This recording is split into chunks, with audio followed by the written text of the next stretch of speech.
you believe you are walking through a completely new life? We are born. We live. We love. We suffer. We die. And without permission, without explanation, it begins again. The Buddha called this samsara, the beginningless wandering. He once said something that stopped his students cold. If you could gather every tear you have cried across your wandering, every tear from loss, from grief, from the exhaustion of not knowing, those tears would fill the 4 great oceans. Not the rivers, the oceans. He did not say it to crush you. He said it so you would finally ask, is there another way? There is. But finding it requires understanding the machinery. The machinery runs on karma and 3 forces: greed, aversion, and delusion, keeping the wheel turning. You may have heard the 6 realms described as the moods of a single day. Tibetan masters taught it that way, and they were not wrong. But the oldest Buddhist texts say something starker. The realms are not moods. They are real, where consciousness has actually traveled, birth after birth, and where it will travel again. From the bliss of the heaven realm to the burning envy of the jealous God's realm, the fog of the animal realm, the cold of the hell realm, we have moved through all, and we have never seen the door. Let the world outside fade. In this space, the wheel of samsara will be observed in absolute mindfulness.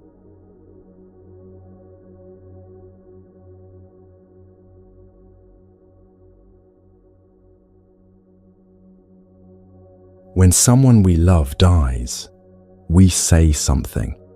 We say, they are in a better place now. We say it quickly, the way you press a cloth against a wound before you have time to think.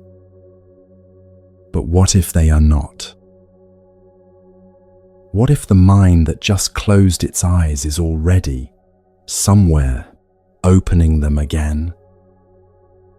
Already beginning again, in conditions it did not choose, carrying a weight it does not remember accumulating, in a life it does not recognize as the continuation of the one that just ended. Long before the first monastery was built, human beings in the river valleys of northern India were sitting with exactly this question. 2 very different kinds of people, breathing the same hot season air, asking the same thing. Why does the suffering not stop? The first group had an answer. These were the Brahmins, a priestly class who had inherited a vast tradition of hymns and rituals going back further than memory. Their sacred texts, the Vedas, had been transmitted orally from teacher to student for generations, each word memorized with a precision that left no room for error. For them, life had a shape and the shape had a logic. You were born, you lived correctly, you performed the proper rituals in the proper order, and if you did these things well, death delivered you to the realm of the gods. Living correctly meant rising before dawn to face east in prayer. It meant specific grains burned at specific times, specific words spoken in the specific order that had been handed down through centuries without interruption. The world held together because the rituals held together. Break the ritual, and the world frays. maintain it, and the world holds. Suffering within a life was not a problem to be solved. It was a condition to be endured with dignity, in service of the order the rituals maintained. This had sustained an entire civilization, but it left one question unanswered. What happens after the gods? And what about the grief your father carried, and his father before him, the grief that seemed to arrive already formed, as if it had been waiting somewhere for the body to grow old enough to receive it? The second group said, there is somewhere further to look. They were wanderers, men and women who had looked at the world the Brahmin tradition offered and found they could not accept it. The word for them was Shramana, the strivers, the ones who renounce. They did not want a better position within existence. They wanted out of existence altogether. Because for the Shramanas, the destination the Brahmin path promised, rebirth among the gods, was still inside the wheel, still inside the current. A pleasant room in a prison is still a prison. They rejected not just the rituals, but the assumption beneath them that the cycle of existence could be navigated towards something worth arriving at. Every Shramana who walked away from a household into the forest was making the same bet, that the cycle could be exited and that exiting it was worth any personal cost. The Shramanas said, the cycle itself is the problem, and they made its ending the only project worth a life. Among them, a new framework was consolidating. They gave the cycle a name, Samsara. In Sanskrit, the word carries the sense of flowing together, the confluence of conditions that produces one existence after another, each arising from the residue of the last. You did not choose to enter the current. You simply find yourself in it, already moving, with no clear memory of having entered. And if the current has no beginning any mind can locate, then the question is no longer, how do I live a good life? The question becomes, what is keeping the current running? If everything changes, every season, every body, every pleasure, every person we love eventually disappearing from our side, why does the suffering not change? Why does it repeat, life after life, wearing different faces but carrying the same weight? The grief a mother feels over a lost child, the loneliness of a person who cannot be reached by the people who love them, the exhaustion of wanting something so deeply that the wanting itself becomes the pain. These do not feel like new experiences. They feel ancient. They feel like something the body already knows how to do, as if it has done it before. Because, the Shramanas said, it has. The suffering you carry did not begin with you. It arrived with conditions that were shaped by what came before. And those conditions were shaped by what came before them in a chain that has no beginning. Every act, every intention, every movement of the mind toward or away from something leaves a mark. The Shramanas called this residue karma, action, and the weight that action leaves behind when it is not fully resolved. That weight does not dissolve when the body dies. It carries forward, shaping the next arising, the way a river shapes the valley it has been carving for 10,000 years. The channel is not the water, but the water has been following the channel for so long that the two are almost impossible to separate. Think of the grief that arrives late at night without invitation, from 20 years ago, as fresh as the day it happened. Every argument that ended badly and was never repaired. Every kindness withheld because the moment passed before the mind could act. The weight of those moments does not dissolve simply because the year moved on. That feeling has not aged because it was never released. It is still looking for its resolution. That is what karma is. Not punishment. A trace, still moving through time, searching for the completion it has not yet found. The Shramanas disagreed on how to dissolve the traces.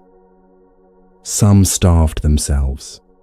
Some stood on one leg for years. Some held their arms above their heads until the muscles stopped working. The logic was coherent. If karmic residue is keeping the cycle turning, burn through it. Exhaust the person entirely. Leave nothing for the cycle to grip. It was a serious answer to a serious question, and it failed.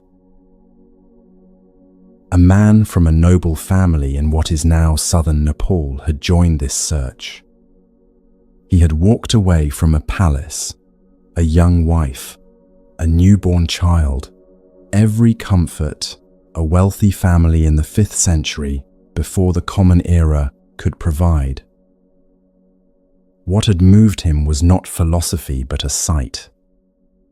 4 of them, seen on 4 separate journeys outside the palace walls. An old man bent under the weight of his years. A sick man whose body had become his enemy. A corpse being carried by people whose faces said, "This is coming for me too." And a wandering ascetic, a Shramana, with something in his eyes that the palace had never produced. Something that looked impossibly like peace. Not the peace of a man who had stopped feeling. The peace of a man who had seen through whatever was doing the feeling and was no longer its prisoner. He had understood, with the clarity of a person who cannot go back, that a comfortable life was not the same as a free one. He was serious about what he was looking for. He sat first with Alara Kalama, one of the most respected Shramana masters of the time, who taught him the deepest states of formless absorption the tradition had developed. He mastered them. He asked, "Is this the end of suffering?" The honest answer was no. So he went to Udaka Ramaputta, who took him further still, to the very highest state the Shramana path could offer.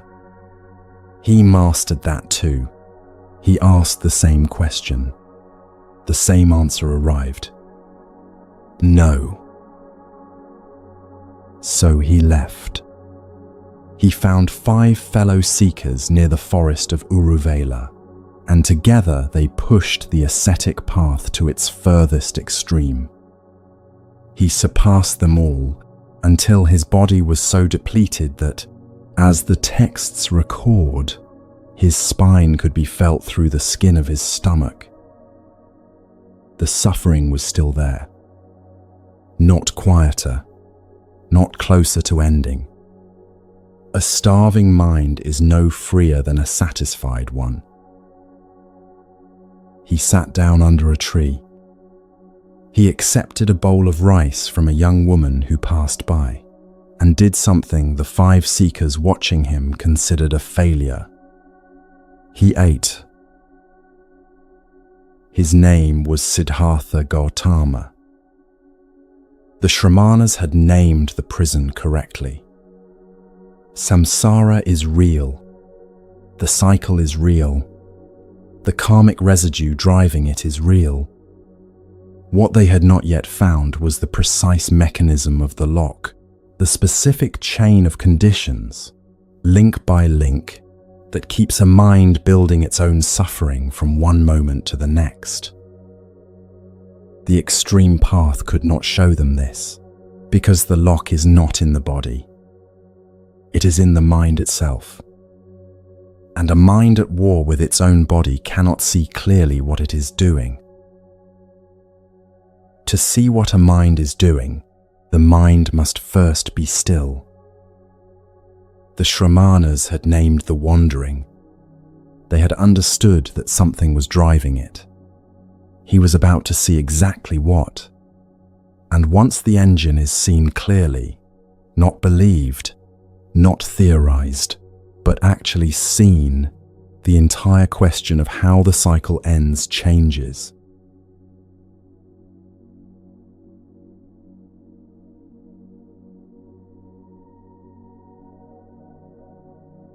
The seat beneath the tree was the same seat it had been the night before. The river was the same river. The darkness was the ordinary darkness of a night in late spring, warm, insects finding their way through it. What was different was the mind sitting inside all of this.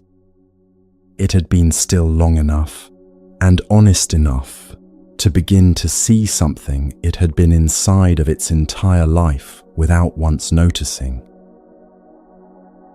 In the first watch of that final night, he had seen the length of his own wandering, lifetimes stretching back through forms he could now name, each one arising from the residue of the last. In the second watch, he had seen the same pattern operating in every mind around him. Not his pattern specifically. The pattern, the same mechanism, the same production, running inside every life like a loom that has never been switched off. In the third watch, just before dawn, he saw how the loom worked. He was not seeking by then. He had learned that seeking was the obstacle. He was simply watching, the way you watch a stream if you sit still long enough beside it, not trying to change its course, not trying to name what moves through it, only watching how the water moves. What he saw was not a vision. It was not a revelation handed down from somewhere else. It was what a mind looks like when it finally stops running long enough to see itself work. The tradition gives this seeing a name, paticca samuppada, dependent origination, or dependent co-arising. Both translations are accurate. Neither is the actual experience. The actual experience is closer to this, a sudden, complete, undeniable sight of the gears. The gears are always turning. They are turning inside you right now as you listen. But because they turn at the speed of your own attention, you cannot usually see them any more than a fish can see water. What he did in those final hours was slow his attention down far enough to see the water. To see what a moment of suffering is actually made of, not after it has passed, not in memory, but as it is being assembled. Here is what he saw.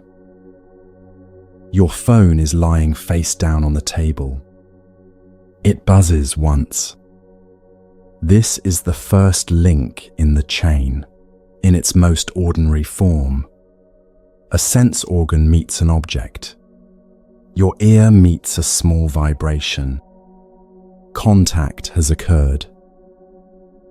Before you can think about it, something happens inside you. Something is already leaning toward the phone. Not consciously. The leaning is happening at a speed below thought. This is the next link, feeling tone.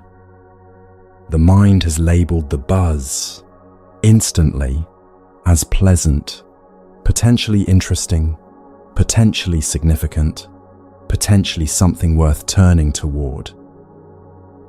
No one decided this. The feeling tone arose on its own, shaped by every previous time a buzzing phone produced something pleasant for this mind. Now watch the next link arrive. Wanting. A small, sharp, almost imperceptible wanting to look. The Pali word for this is tanha, thirst, craving. It is the engine of the whole chain. The buzz has become a small thirst. You are not yet holding the phone. The thirst is already formed. Notice that you have not chosen any of this. The contact happened. The labeling happened. The thirst arose. These three links completed themselves in the time it takes to blink. The mind did not consult you. It has been doing this long enough that it no longer needs your permission. And then clinging.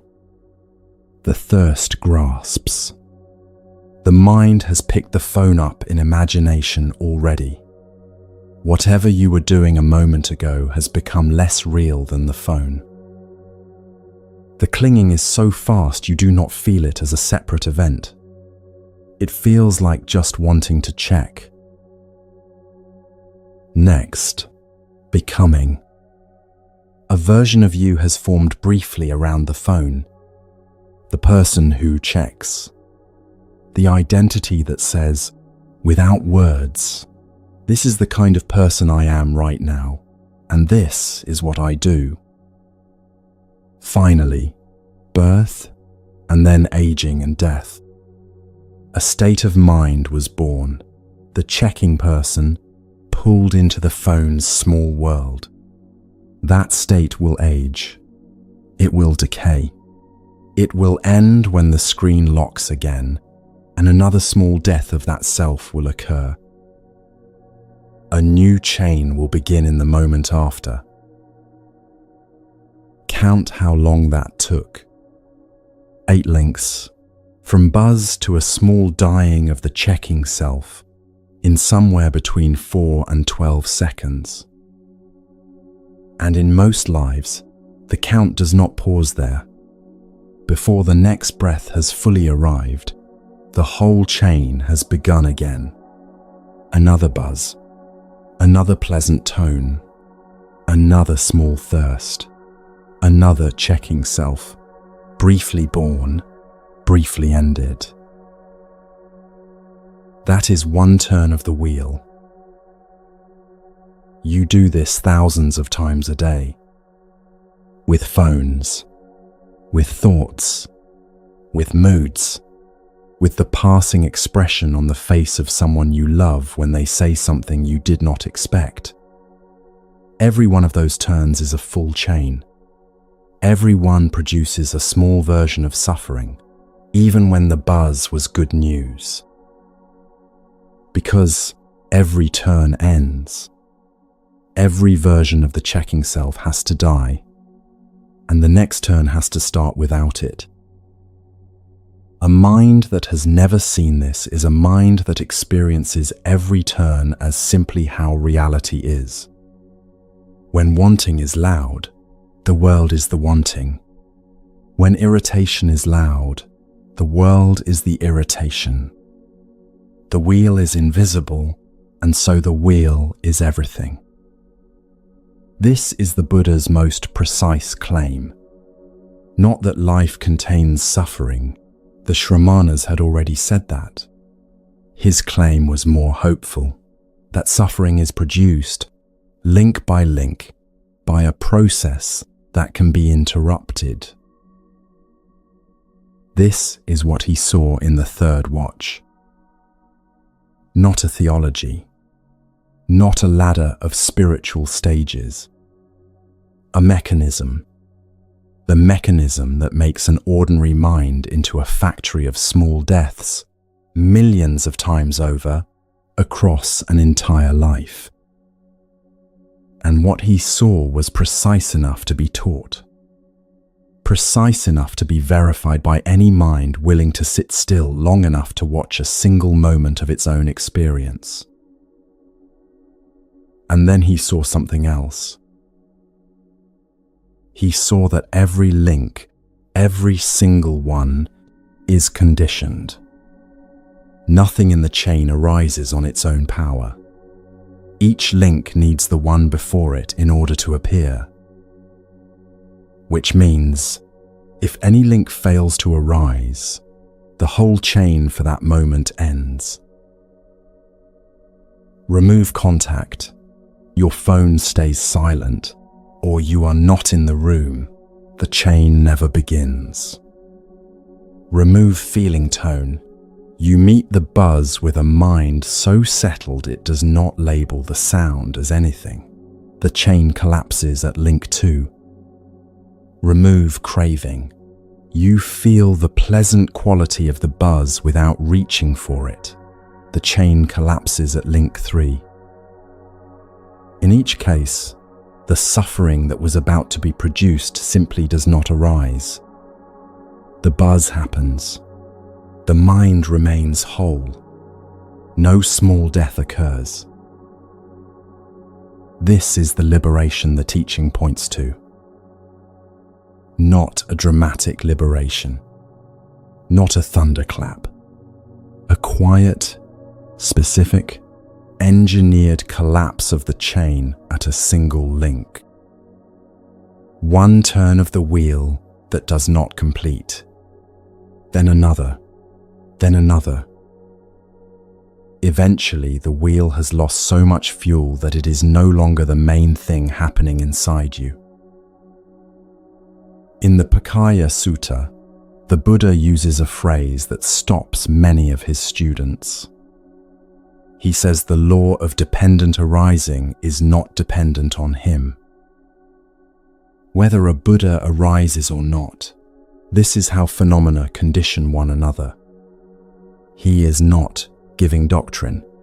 He is describing the weather, which means you cannot argue with it any more than you can argue with rain. You can only learn how it works well enough to step out of it when it begins to fall. Try this, gently. Think of something mildly irritating that happened today. A message you did not like. A tone of voice, a task you were given that you resented. Notice, inside your body, the place where the irritation still lives.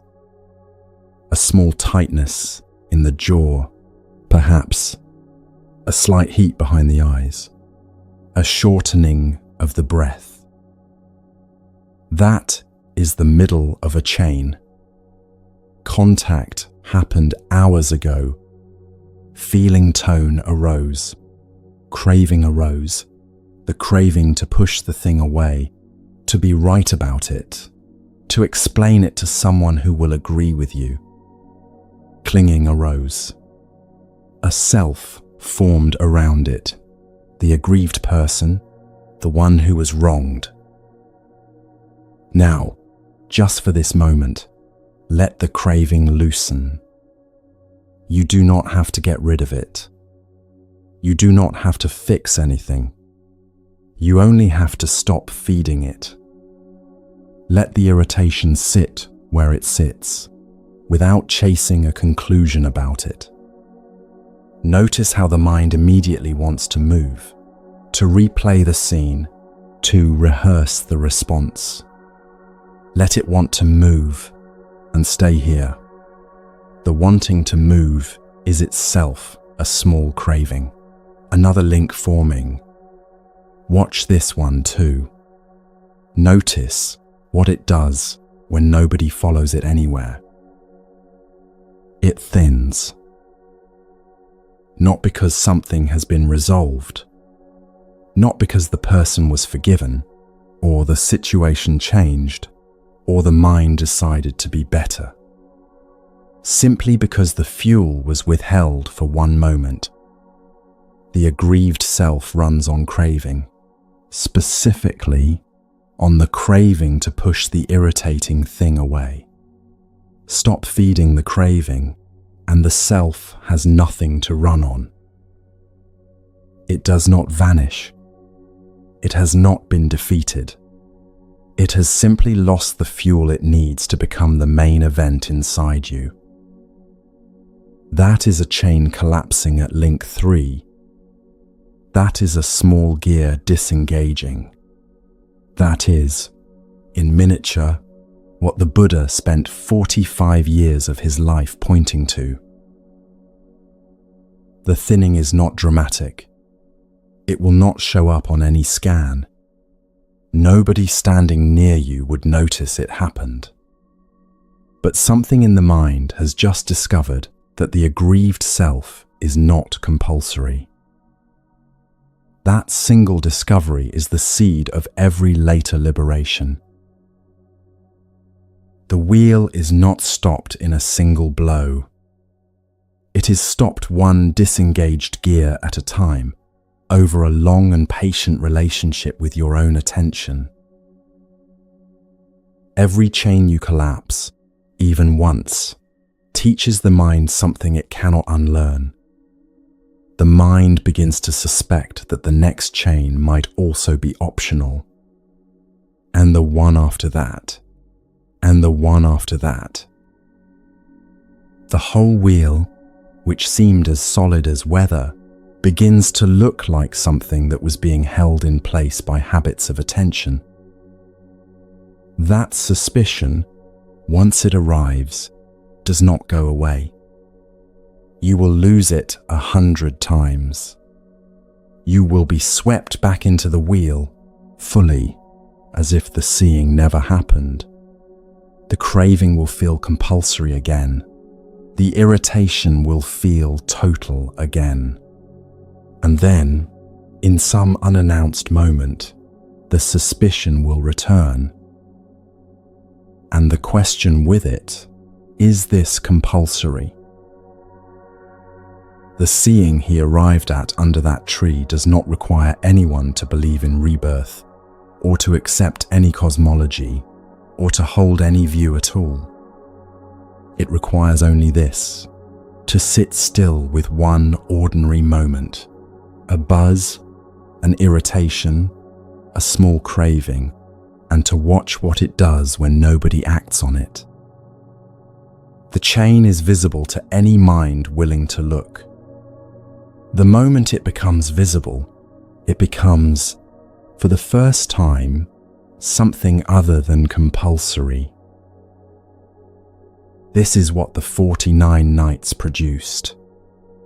A map, not a map of somewhere distant. A map of what is happening right now, in this listening, in the space behind these words. The wheel is turning. You can see it turning. And a wheel you can see is the only kind of wheel you can step off. Seeing it does not require years of practice to begin. It requires one moment of honest looking. Any ordinary moment will do. But seeing the chain is not the same as understanding what keeps starting it. Every chain begins with contact. Contact is unavoidable. You have sense organs, and the world keeps arriving through them without asking permission. But between contact and feeling tone, between the buzz and the lean toward the phone, something is already shaping the response. Something older than any single moment of craving. When the Shramanas described karma as the driver of the cycle, they were not wrong. But karma itself runs on something. Every karmic trace that carries forward from one life to the next was planted by a mind in a particular condition.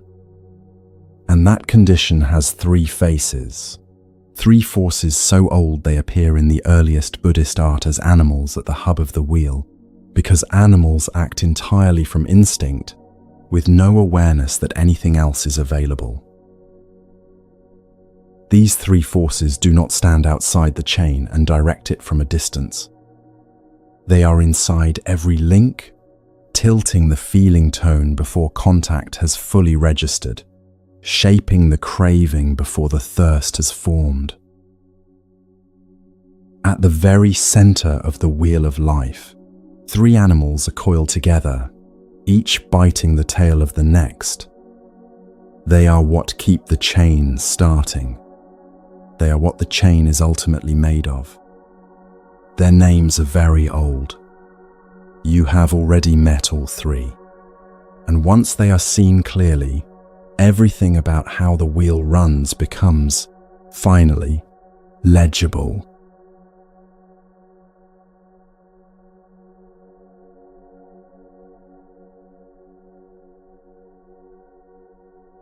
Their names are desire, hatred, and delusion. Not as philosophical categories, as fires. The Buddha's most famous teaching about them begins with fire, and it is worth beginning there too.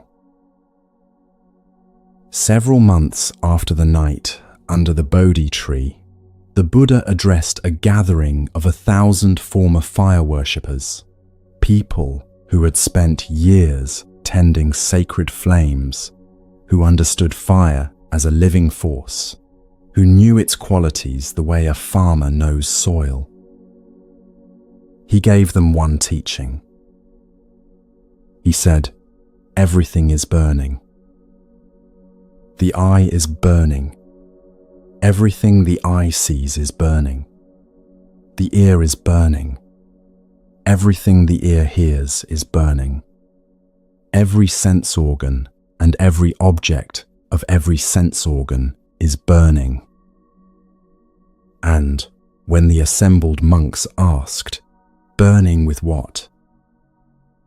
the Buddha answered, "With the fire of passion, with the fire of hatred, with the fire of delusion." This teaching, known in the tradition as the Fire Sermon, is among the most direct statements the Buddha ever made about the condition of an unexamined life. He was speaking directly to people who already understood fire. He did not have to explain what a fire does to what it touches. He was meeting his audience exactly where they were, which is what the Buddha consistently did. He is not saying experience is bad. He is saying that experience, for a mind that has not yet seen clearly, is saturated with these three forces at every point. Not occasionally, not in the dramatic moments, everywhere, at all times, through every sense. The old Buddhist tradition depicted these three forces as animals at the very center of the wheel of life: a rooster for desire, a snake for hatred, a pig for delusion. This imagery comes from the Tibetan tradition's way of teaching the wheel, but the concept it depicts is fully authentic to the earliest Buddhist texts. The Buddha's own teaching in multiple suttas identifies these three as the roots of all unwholesome action, the three conditions from which every harmful thing a being does ultimately flows.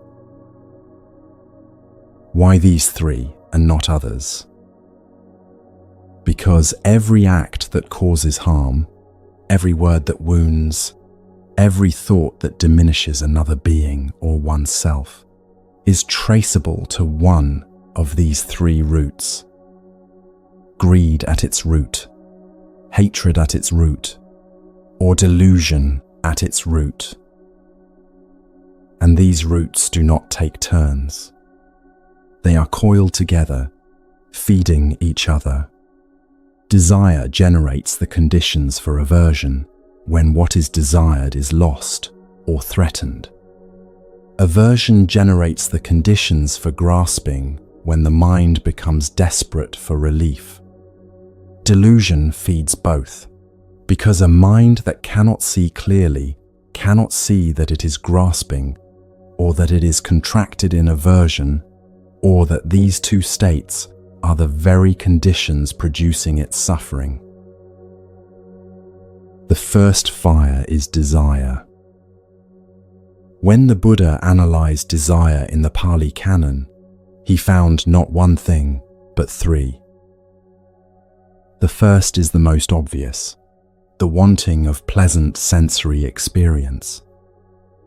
The good meal, the attractive person, the comfortable chair, the satisfying conversation, the version of the present moment that is better than this one. The second is subtler and in some ways more tenacious, because it wears the costume of ambition rather than weakness, the craving for existence, the wanting to become, to continue, to be more than one currently is. Not just the wanting of pleasurable things, but the wanting of a better version of oneself, a more successful self, a more admired self, a self that will last. This is the craving behind most of what gets called ambition, striving, or self-improvement. Not all of it, but the part of it that is not oriented toward anything real, but simply toward the feeling that the present self is not quite enough.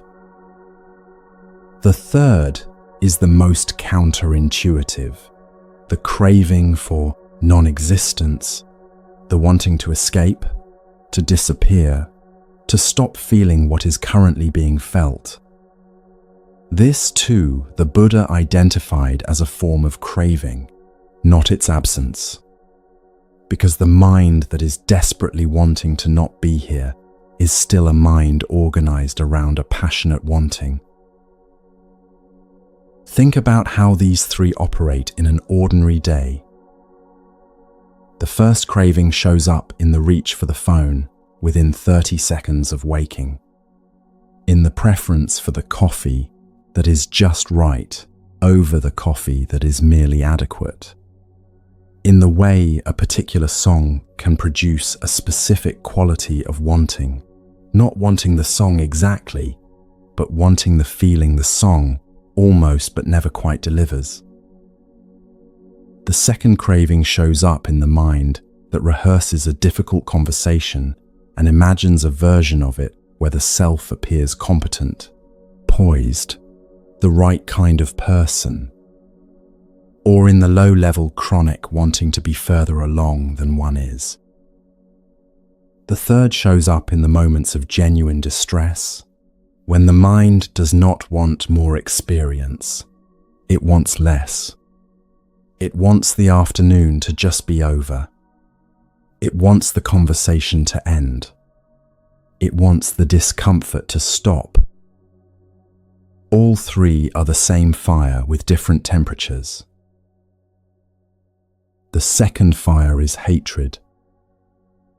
The Buddha was precise about this too.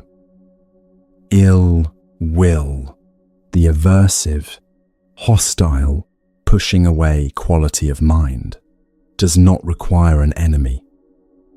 It requires only the thought, I have been wronged, or I am being wronged, or I will be wronged.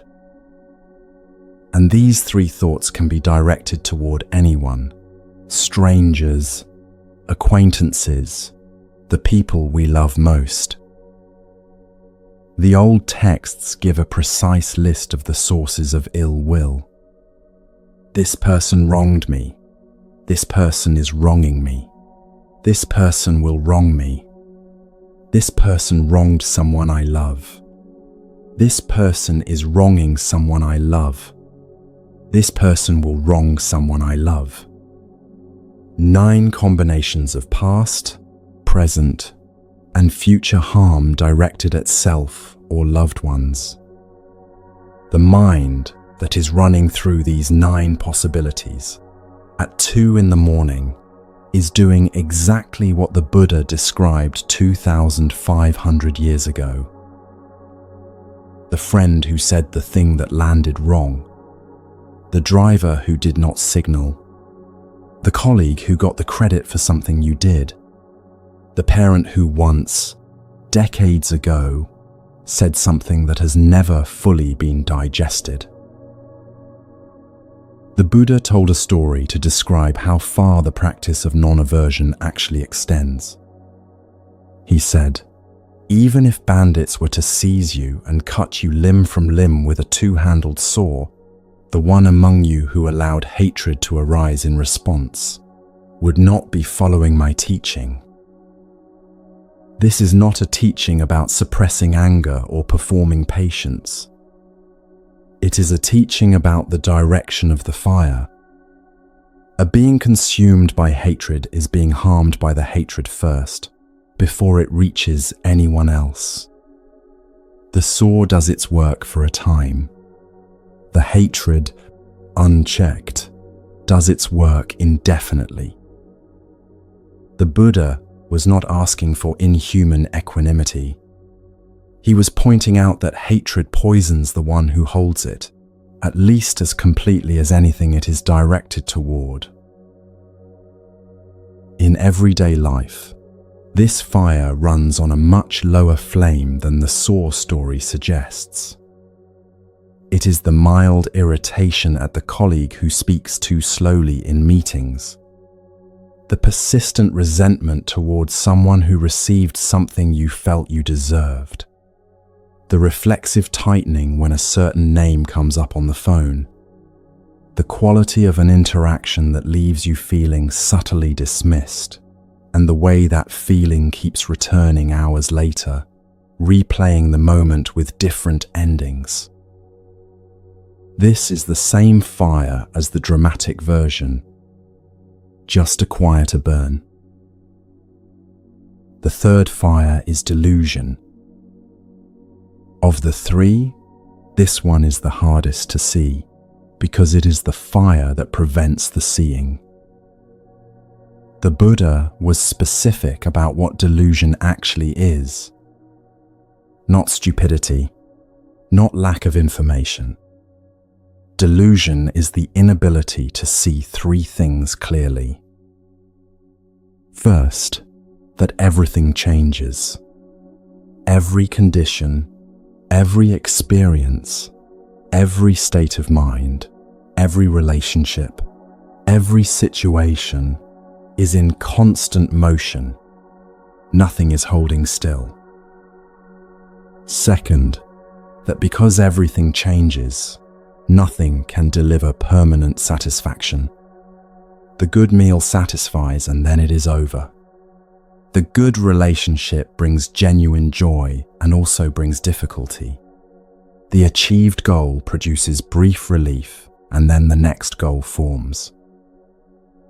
Third, that the self we take to be a fixed, stable, permanent center of experience is itself a process rather than a thing. Not a fixed noun, an ongoing verb, a flowing process that the mind freezes into a concept and then spends enormous energy defending. A mind in delusion acts as if the impermanent were permanent, as if the unsatisfying were capable of finally satisfying, as if this particular self were something solid that must be protected and promoted at all costs. This is why delusion is the first link in the chain, the one the chain originates from. A mind that cannot see clearly will keep generating desire for things that cannot last, will keep generating aversion when those things change or disappoint, and will keep mistaking the experience of suffering for something external to itself. Think about the last time you were certain that achieving a specific thing would finally make you feel settled.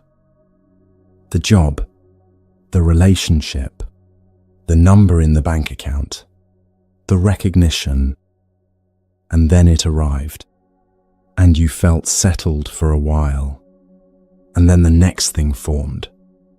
This is delusion operating exactly as the Buddha described it, not because you were foolish, but because the mind under delusion keeps believing this time will be different. The smoke from this particular fire is invisible to the one producing it. The practice the Buddha taught for working with these three forces directly is very simple. It is recognition, not suppression, not dramatic effort, not fighting, simply seeing what is present.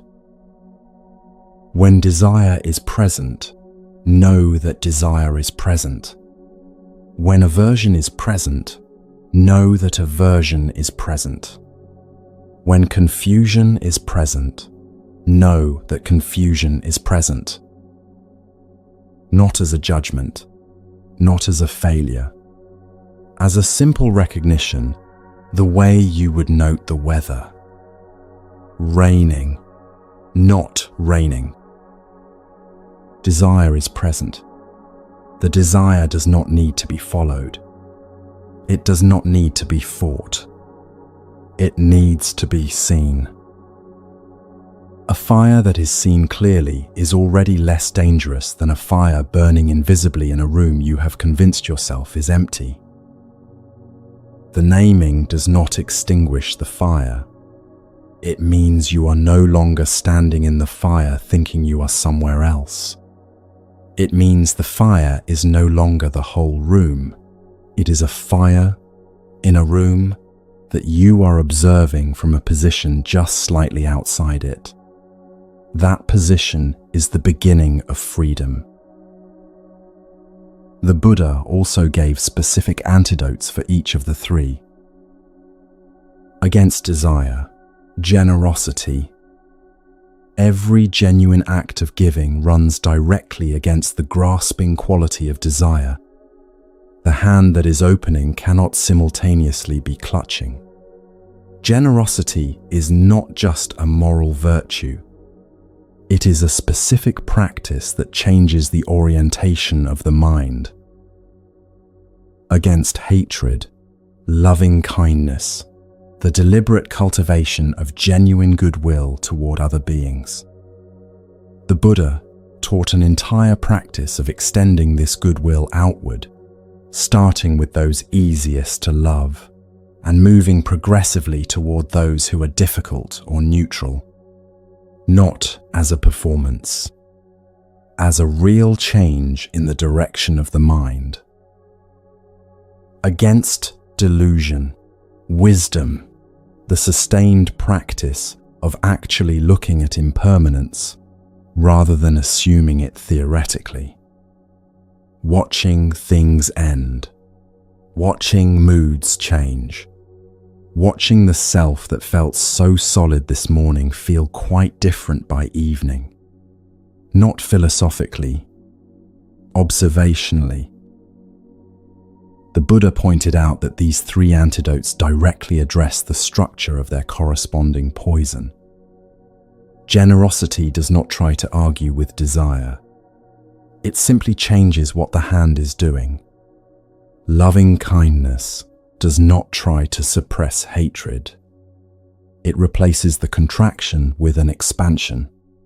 Wisdom does not tell delusion it is wrong. It shows delusion what it is missing, directly, in the texture of ordinary experience. These three poisons and their antidotes are not abstract ideas about ethics or psychology. They are the direct conditions that determine where consciousness goes after this life ends. They are what the wheel is made of.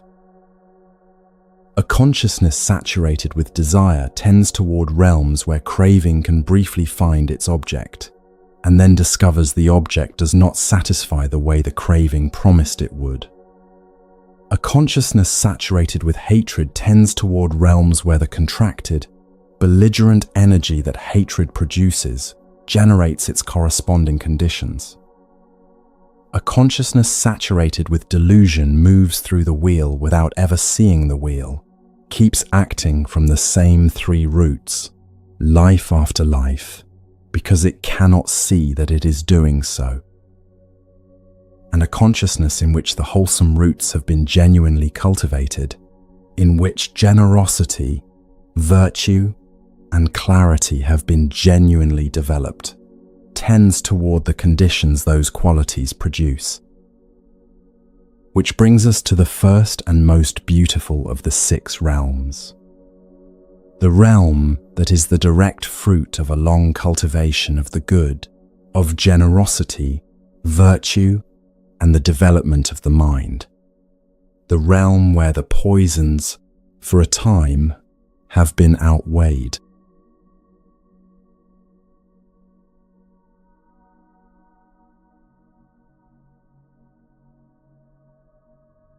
The heaven realm is the most beautiful of the 6. In the Buddhist cosmology, it is a real destination, a place where consciousness arrives after lifetimes of genuinely good actions. Not just one kind of good action, 3 specifically. Generosity, the genuine giving of time, resources, and care to other beings, without keeping score. Virtue, the consistent, repeated choice, life after life, not to cause harm. And meditation, the actual cultivation of the mind, the deliberate development of calm, clarity, and concentration across many lifetimes of practice. The old texts are specific. Generosity produces the wealth of the Deva realm. Virtue produces the safety. Meditation produces the refinement, the quality of radiance and stillness that distinguishes the higher Deva realms from the lower. The fruit of all 3 combined is a form of existence so saturated with ease and beauty that the fundamental question the Buddha spent his life answering never fully arises there. Why does the suffering not stop? In the heaven realm, the question simply does not press. The conditions that would generate it are not present. The old texts are quite specific about this realm. It is not a single place, but a whole range of Deva realms, from lower to higher, each more refined than the last. Some Devas dwell in realms of great physical beauty and pleasure. Others dwell in realms of more refined radiance that the human senses cannot really imagine. For the purposes of this teaching, we are treating them as one broad category, because the essential teaching about them is the same across all levels. The beings of this realm, the Devas, the shining ones, live in conditions of ease for what the texts describe as thousands of human years. No illness, no poverty, no rejection, no grief, no day that feels like it will never end. A quality of light and beauty that the human senses have no real equivalent for.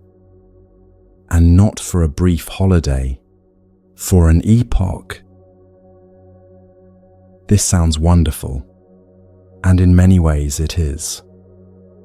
But the Buddha saw the specific trap inside it. The problem is not the ease. The problem is what the ease does to the motivation to practice. Think about someone who has been going through a very difficult period in their life. Financial pressure, a difficult relationship, a health problem that has not resolved. They are asking hard questions. They are meditating. They are doing the work. The difficulty is pressing them towards something real. Now think about what happens when things suddenly get much better. the pressure lifts. Life becomes comfortable, easy, enjoyable. And very gradually, without any single decision being made, the meditation practice becomes less regular. The hard questions become less urgent. Why ask difficult questions about the nature of suffering when the afternoon is this pleasant? This is what the Buddha identified as the real danger of the heaven realm. Not that it is bad, that it is so good that it makes practice feel unnecessary. Think about what a long holiday does to the mind. In the first few days, there is genuine relief, genuine rest, the pleasure of not being pressed. But if the holiday goes on long enough and comfort becomes the new normal, something else happens. A kind of formlessness. The habit of asking good questions weakens. The natural capacity for focused effort softens. Not because anything bad happened, because nothing pressing happened either. Now imagine that holiday lasting 1,000 years. The specific word the Buddha used for this condition was heedlessness. The Devas, surrounded by beauty and ease for many thousands of years, become, there is no better word for it, drunk on their conditions. Not drunk in a dramatic way, drunk in the quiet way that prolonged comfort produces. The questions stop. The practice stops. The urgency dissolves. Everything is fine right now, and right now is very long in the heaven realm. This is why the Dhammapada, one of the most beloved texts in the Buddhist tradition, opens with the statement that heedfulness is the path to the deathless and heedlessness is the path to death. Not physical death, the death of the possibility of liberation within this particular span of existence. The opportunity wasted inside the comfort, the window that stayed open and was never used. The Devas also cannot truly understand suffering, and this too is part of the trap. They can see suffering in other realms. They can observe it, but they have never been inside it. And what you have never been inside, you cannot truly understand. The Buddha observed that it is often the beings who have suffered most, who can offer the most genuine help to others who are suffering. Not because suffering is good, because being on the inside of it gives a knowledge that no amount of observation from a comfortable distance can replicate. The Deva has genuine goodwill towards suffering beings. What the Deva lacks is the specific knowledge that only comes from having been on the inside of suffering, the knowledge that makes help actually useful rather than well-intentioned but distant. The Tibetan teachers, who mapped the wheel of existence with extraordinary precision, describe the ending of the heaven realm in detail that has survived in the tradition for centuries. When a Deva's accumulated merit begins to run out, 5 signs appear. The first sign, the flower garland the Deva always wears around their neck, begins to wither. In the heaven realm, flowers never wither.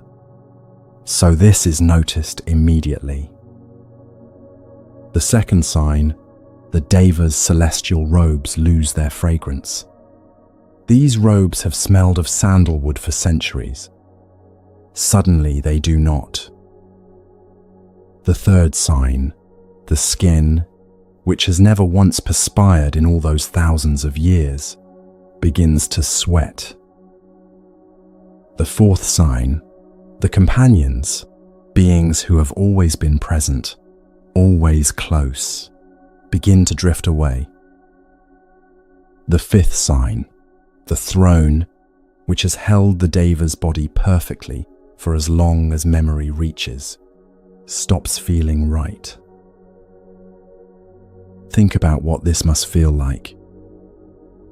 A being who has lived in complete ease for 1,000 years, who has never seen a dead flower, who has never felt their own sweat, who has never watched a companion leave. One morning, the garland withers. They replace it. The next one withers too. They notice the robe. They notice the sweat. They notice the empty space where someone always stood. None of these signs arrive loudly. Each one, taken on its own, could be explained away. But together, in sequence, they are unmistakable. The Deva has lived for 1,000 years without a single moment of genuine uncertainty. The 1,000 years of heedlessness have not made them wise about impermanence. They have only made them unprepared for it. And in the hour when the signs can no longer be ignored, the Deva faces something that 1,000 years of comfort never prepared them for, the understanding that this was always temporary. Every teaching on impermanence that passed through their awareness without landing now arrives all at once, with the full weight of what was not practiced. Alongside the heedlessness, a second problem develops in the heaven realm, and it is worth understanding as its own thing. When a being has possessed superior beauty, superior power, and superior conditions for thousands of years, a specific kind of pride tends to form. Not the ordinary pride in something achieved, the pride of simply being what one is.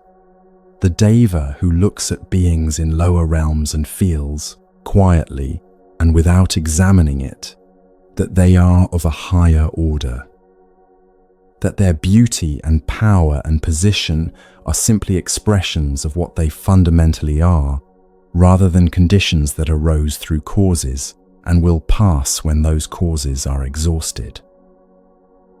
This conceit does not announce itself. It settles in the background, the way assumptions settle, unexamined because everything around them confirms it. It compounds the heedlessness. A being who already has no felt urgency to practice, and who also feels, at some quiet level, that their superior conditions reflect something true about them. That particular being has two compounding reasons not to look more closely at its own situation. The Dhammapada puts the root problem directly. From clinging to dear things comes grief. From clinging to dear things comes fear. For one who is free from clinging, there is no grief, whence fear. The Buddha is not teaching against beauty or ease. He is teaching against what happens when a being clings to beautiful and easy conditions as if they were permanent. Because they are not permanent, they were never permanent. The garland proves it. The throne proves it. And the grief, when the conditions finally end, is exactly proportional to how completely the Deva had stopped asking the real questions inside the comfort. The Buddha taught that the human realm is actually better for liberation than the heaven realm. Not because humans are more capable than Devas, but because the human condition contains two things that the heaven realm does not: enough suffering to make the question urgent, and enough capacity to actually pursue the answer. A Deva has the capacity but no urgency. The pleasure dissolves the urgency. A being whose every need is already perfectly met has no particular reason to go looking for what is still incomplete. The incompleteness is there. but it is buried very deep under a very long good season. A human being in a difficult period has both urgency and capacity at the same time. The window is open. This is why the Buddha said the human rebirth is precious. Not because it is always comfortable, it is not reliably, but because it is the specific condition where the question of liberation can actually be heard. The practice is heedfulness, the quality of staying awake inside a good season instead of gradually falling asleep inside it. Here is what this looks like practically. The next time something in your life is going genuinely well, a relationship, your health, a period of financial ease, try holding two honest things at the same time. First, this is real. This good condition is genuinely here. Receive it fully. Second, this will change. Not as a warning, not as a threat, simply as a plain fact.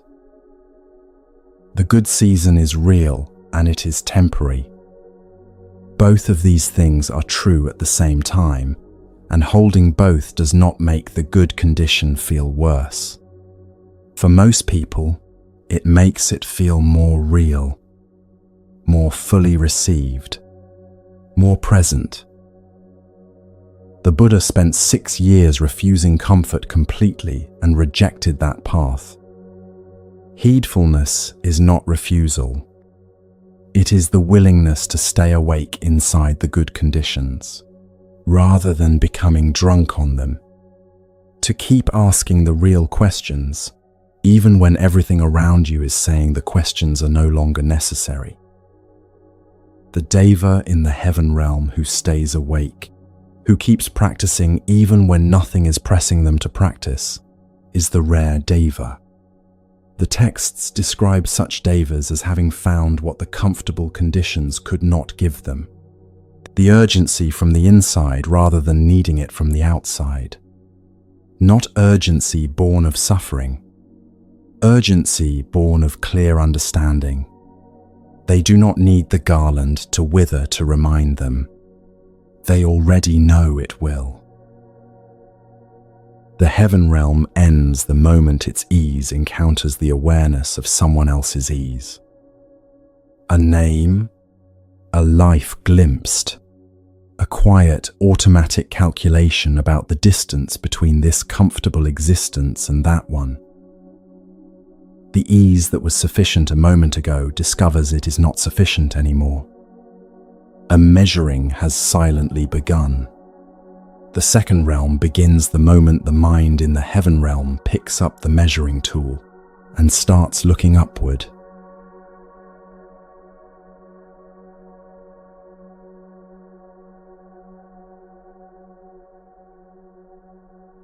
Think about someone you know who is genuinely capable.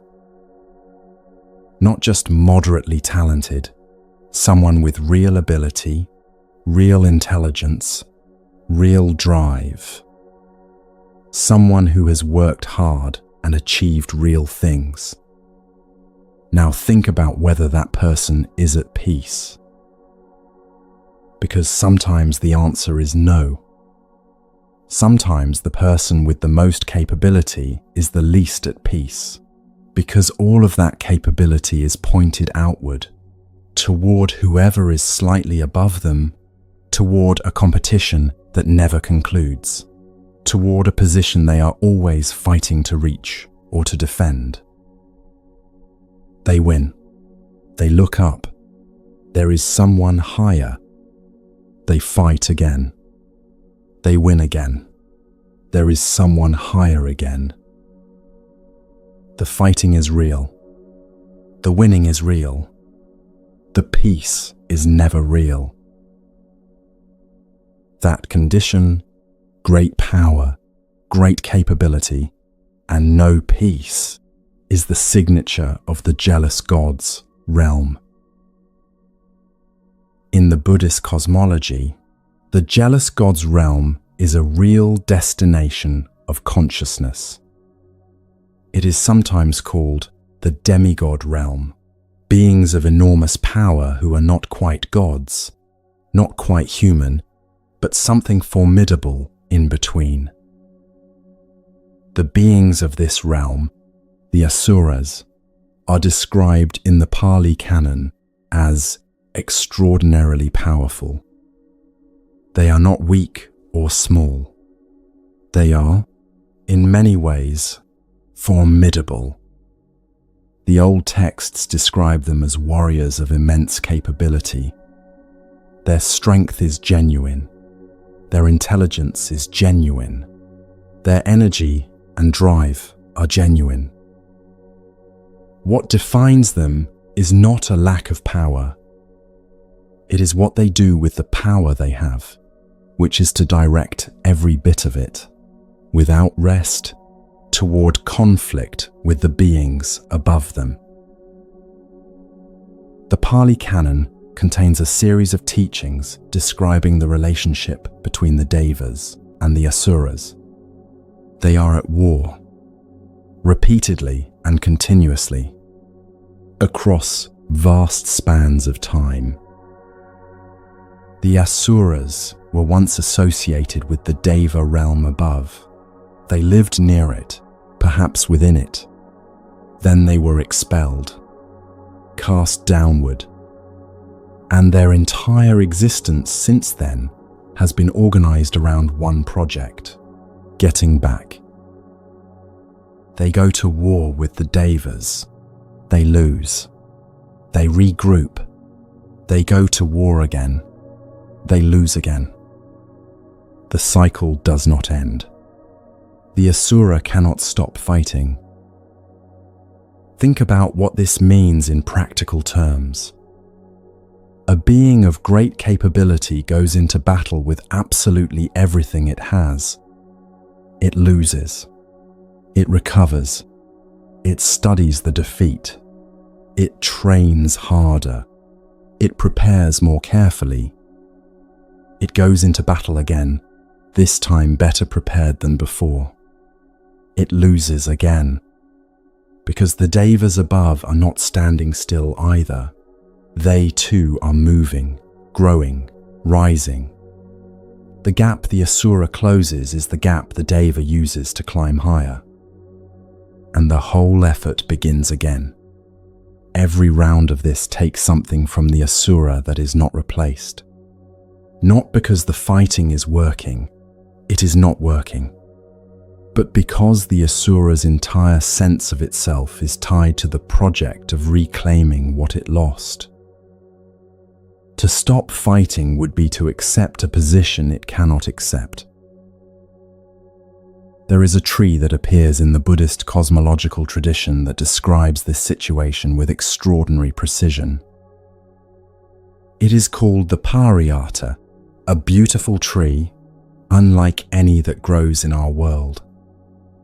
This tree stands at the border of the two realms.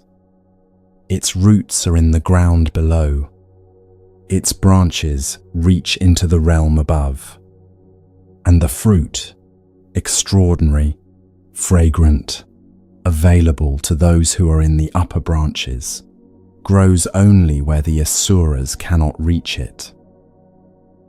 The Asuras tend the ground around this tree. They have always tended it. The fruit has never been theirs. And the teaching is not about the unfairness of this. This is not a story about whether the situation is just or unjust. The Buddha was not making an argument about what the Asura deserves.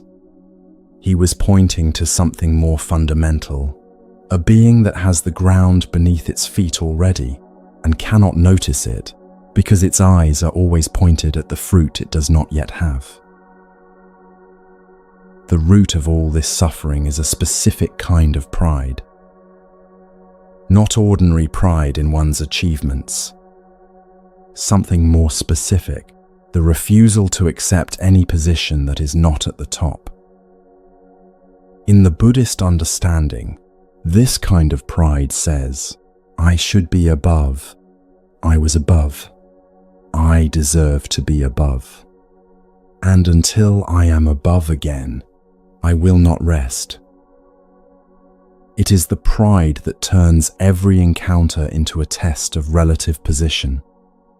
It is the pride that turns a colleague's success into a competitive threat rather than something neutral. It is the pride that makes it genuinely impossible to be glad when someone else thrives, because their thriving seems to say something about your standing. Think about what this looks like in a human life. Not the person who occasionally feels envious. That is ordinary human experience. The person whose primary relationship with the world is competitive. The person who cannot hear about a colleague's achievement without immediately calculating how it affects their own position. The person who works incredibly hard, genuinely works harder than almost anyone around them, but whose work is not oriented toward anything they actually want to build. It is oriented toward being above, winning, not being outranked. This person achieves real things. The achievements bring no lasting peace. Think about what a weekend looks like for someone living this way. The weekends. There is no ability to simply rest and be satisfied with what occurred.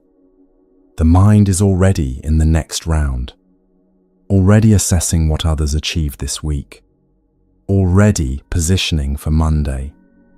The ease that should be available is blocked by the permanent orientation toward the next conflict, because the person above them has moved higher, and the fighting must continue. The Buddha identified the specific cost of this kind of existence very clearly. He said that a being whose energy is entirely directed toward conflict and competition is a being who has taken every gift of their capability and pointed it at a target that will never stay still. The asura is perpetually 5 minutes behind a position that is not yet theirs. They fight toward it. They reach it. The devas have moved higher.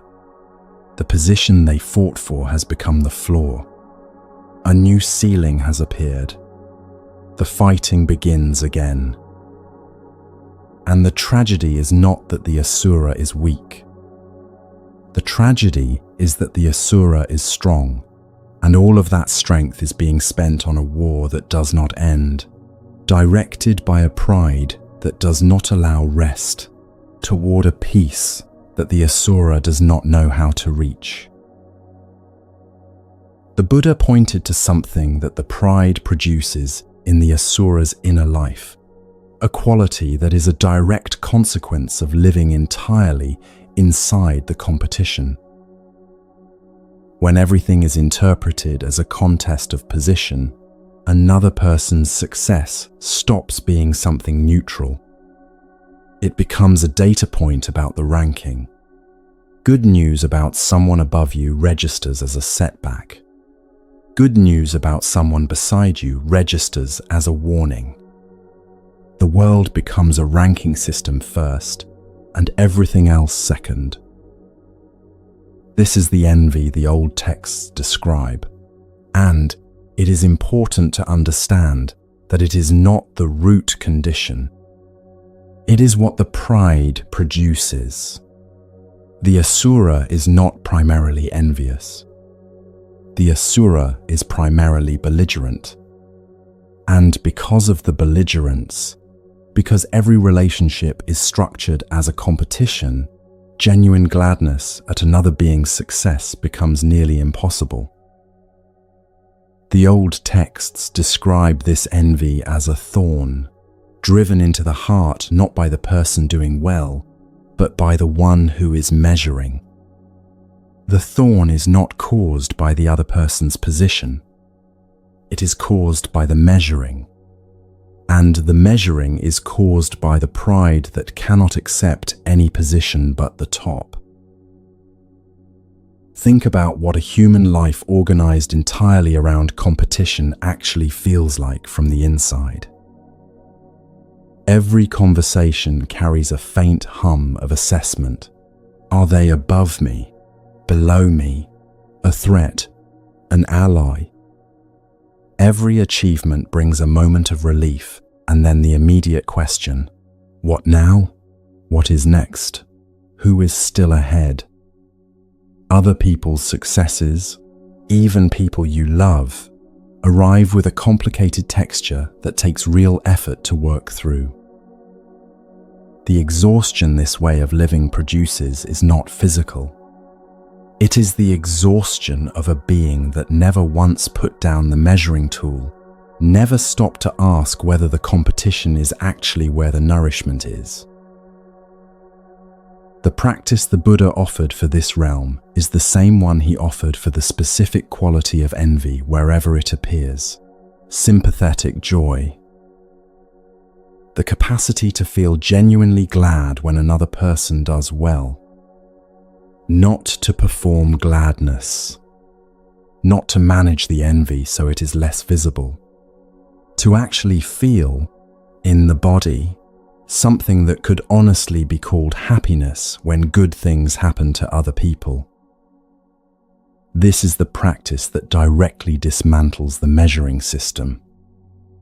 Because the measuring system runs on the assumption that another person's position affects yours. Sympathetic joy rests on the direct experience that it does not. When you can be genuinely glad that someone else's branch has fruit on it, the war ends. Not because you have won, because you have discovered there was no war. What the Asura does not know, what the conflict has prevented it from discovering, is that the nourishment it has been fighting for is already available. Not in the Deva realm above. In the ground it is already standing in. A being that has stopped fighting for the fruit it cannot reach, discovers, sometimes with surprise, that the ground beneath it is already rich, that it was always rich, that the war was not the way to the nourishment. The war was what was preventing access to it. Sympathetic joy is not a complicated practice. It does not require that you stop wanting to do well yourself. It does not require that you become indifferent to your own progress.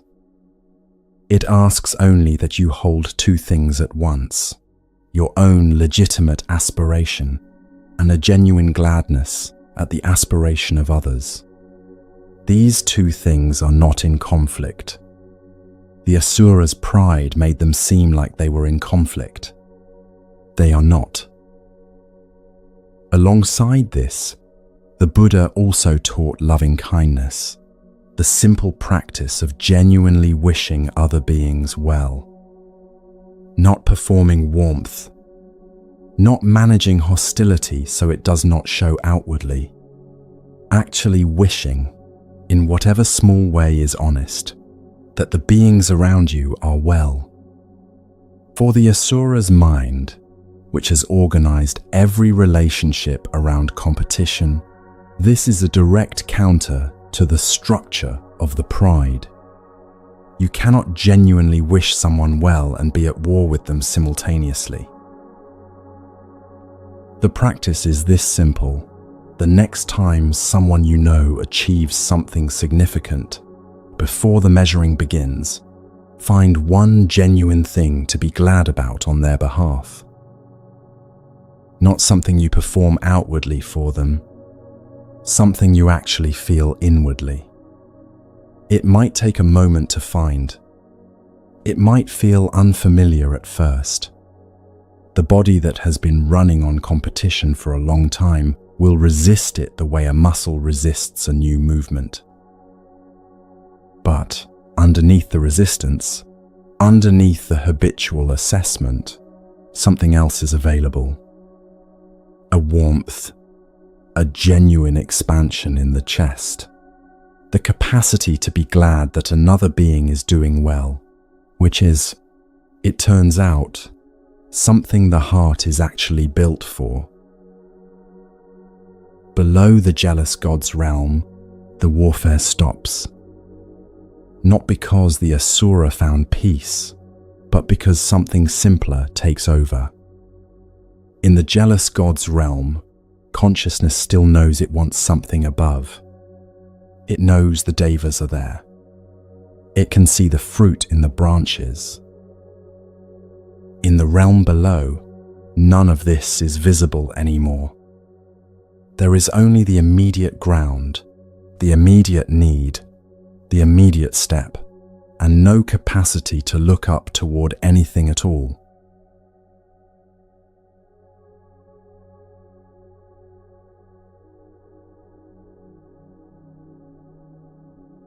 There is a fish in a river somewhere right now that has been hunted every single day of its existence. It does not know why. It has no concept of why. The word why requires a kind of stepping back from immediate experience that this realm simply does not contain. It knows only what its body knows. The shadow above the water that means danger, the current that means open space, the split second in which everything must become movement or nothing. It cannot ask what it did to deserve this. It cannot make a decision that might change its situation over time. It cannot understand that the heron waiting at the bank is not personal, or that the net pulled from the water was set by a human who will not think about it again. It is inside its life completely, and completely unable to step back from it even for a single moment. This is the animal realm. Not as a metaphor, as a real destination of consciousness, a condition of existence that the Buddha described plainly, without softening, in some of the most direct passages in the entire Pali Canon. Consciousness arrives in the animal realm through sustained immoral action across lifetimes, through killing, cruelty, and a deep, persistent refusal to understand that actions have consequences. The karma that produces this realm is not the small carelessness of an inattentive morning. It is the heavy karma of a being that consistently acted in ways that caused harm, and never once stopped to consider what it was doing. The Buddha described the animal realm in one teaching with a detail that has stayed in the tradition for 2,500 years. He said the animals devour each other. The large fish eat the small fish. The strong devour the weak. The deer is hunted. The ox is yoked and beaten and has no understanding of why its life is structured this way. The bird is caught in the net. There is no safety in this realm. There is no moment of genuine rest, because the threat is always present and the body always knows it. Fear is not an event in the animal realm. Fear is the permanent climate. Think about what a deer's day actually contains. It wakes into alertness, not into ease. Every sound is immediately processed for threat. Every movement in the surrounding trees requires an instant assessment. Safe or not safe, stay or flee. The water it needs to drink is the same water the predator knows it will come to. The open ground it must cross to reach food is the same open ground that makes it visible. There is no moment in this day when the body is not on low-level alarm. There is no moment of the kind of ease that the deva takes as ordinary and permanent. The old teachers describe the beings of this realm with a single image that carries more meaning the longer you hold it. They said these beings go sideways, not forward, not upward, sideways. Watch any animal move through the world and you will see it immediately. The face parallel to the ground, the eyes pointed at the earth in front of the next step, the head that never lifts toward the sky. In Buddhist cosmology, the upright posture, the ability to stand and look up, is the physical symbol of a being that can orient toward something higher than survival. The animal cannot do this, not because it is incapable of physical movement, because its entire existence is organized around the ground in front of the next step. The horizon does not exist for it. The sky does not exist for it. There is only what is immediately here, immediately threatening, or immediately needed. This is not a failure of will. The animal has never had the upright posture available. It was not born with the capacity that would allow it to look up. The question the teaching asks, and asks with some urgency, is whether a being that does have the upright posture available is actually using it. Whether a being that can look up is looking up. But the deepest suffering of the animal realm is not the predation. It is something more specific than fear, and in some ways more total. The animal has no understanding that its actions have consequences. A dog that bites a child does not know it has done something that will shape its future. The connection between what it did and what will happen to it next is completely invisible to it.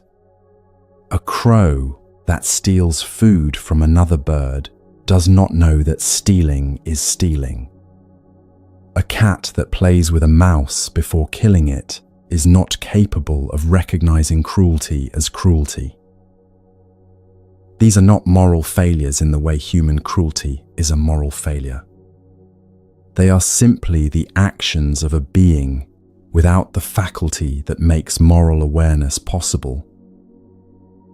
The animal acts. The action produces consequences. The animal does not know this. The animal cannot know this. The very capacity that would allow it to understand the link between what it does and what happens to it next is precisely the capacity this realm lacks. The Buddha identified this not knowing, this absence of the faculty for understanding cause and consequence, as the very first link in the chain of suffering.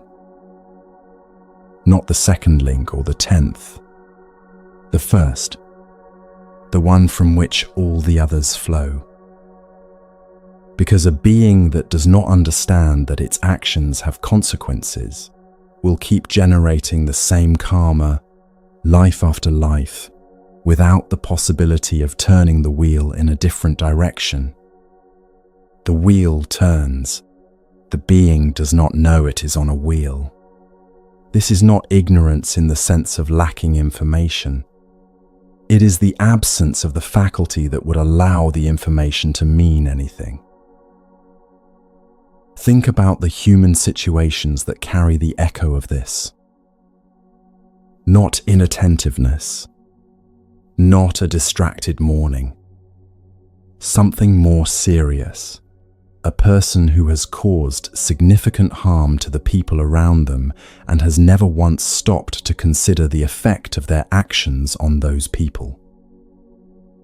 Not because they lack any kind of intelligence, because the faculty that would allow them to make that connection, the capacity to step back from the impulse and ask what this will produce, has not been developed or has been deliberately ignored for so long that it has grown very quiet.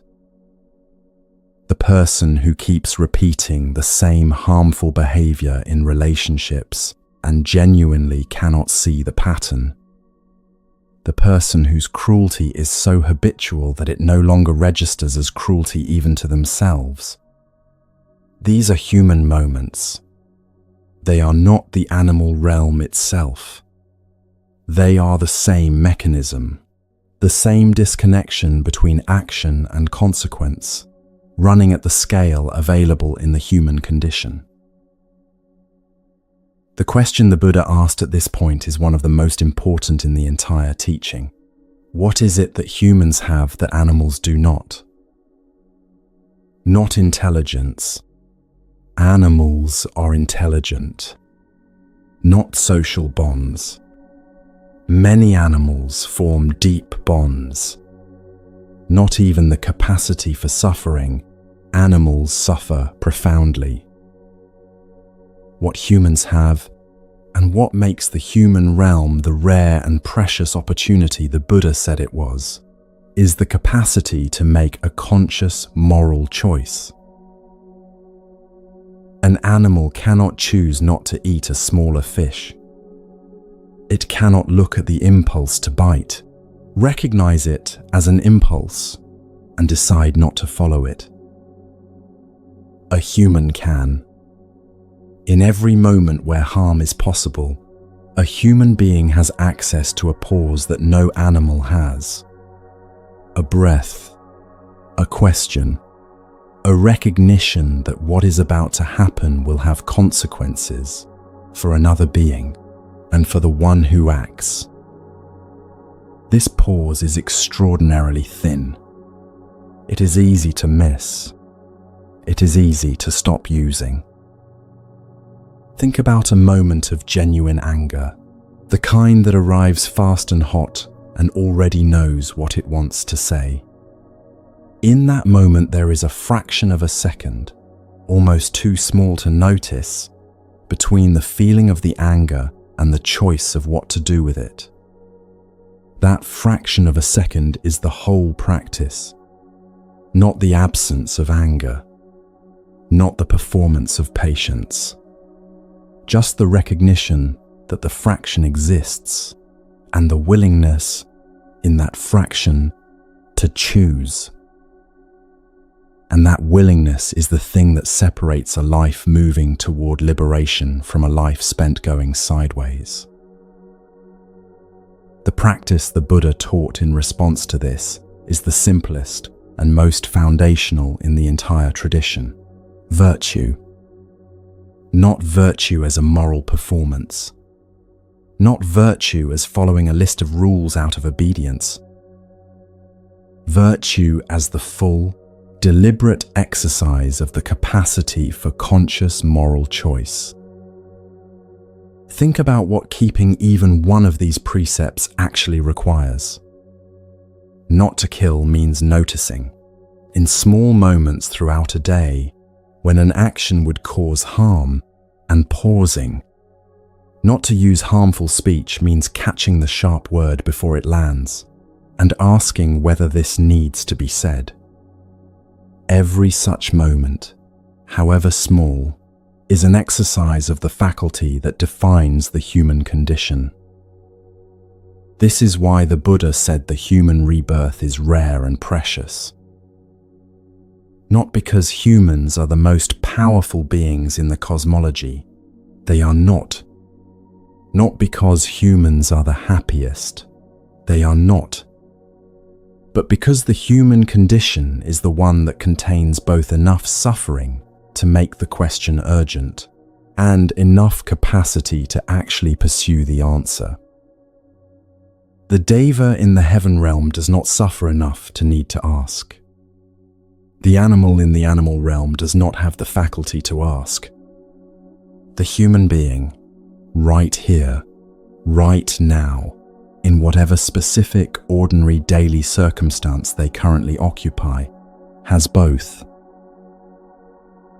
Every day that passes without using that capacity is, in a very real sense, a day spent going sideways, face to the ground, the sky unseen. Every moment that pause is found, the moment before the harmful word, The moment before the careless action, the moment before the impulse is followed without question, is a moment spent looking up.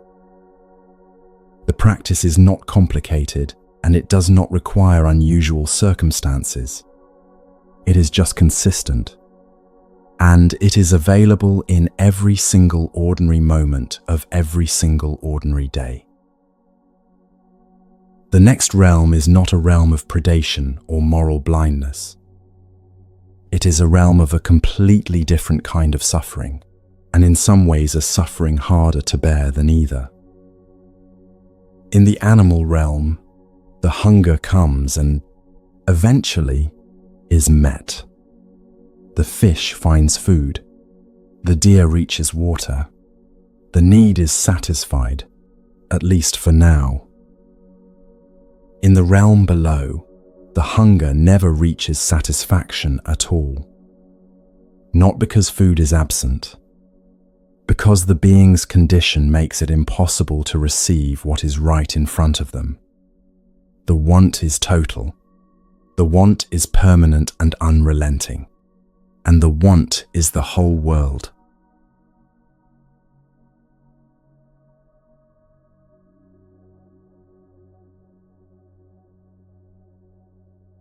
The old paintings show a body that does not make sense.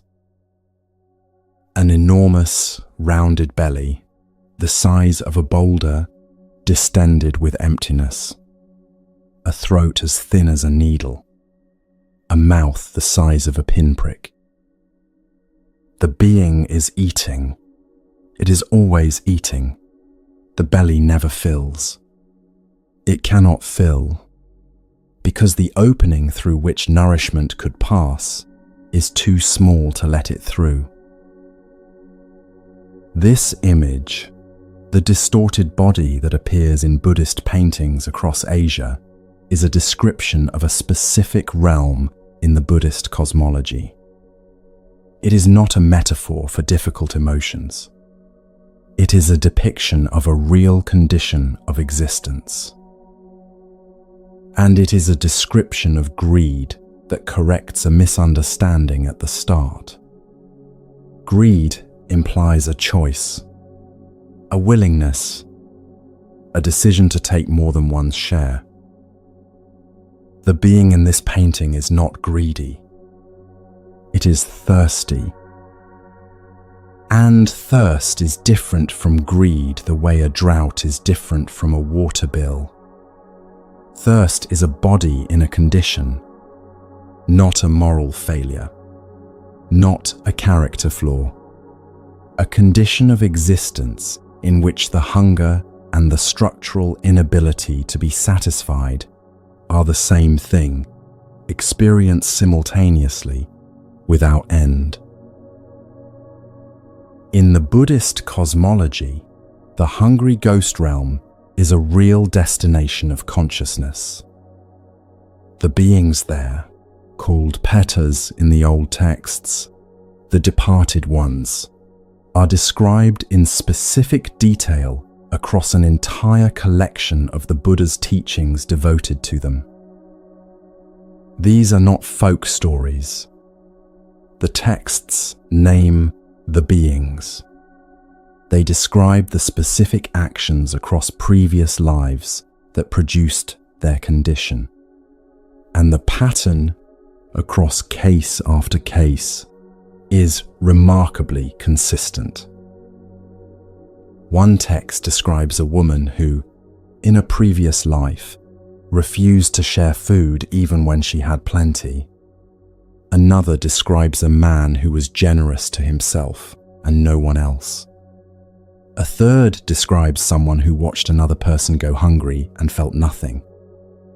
Case by case, the stories are variations on the same pattern.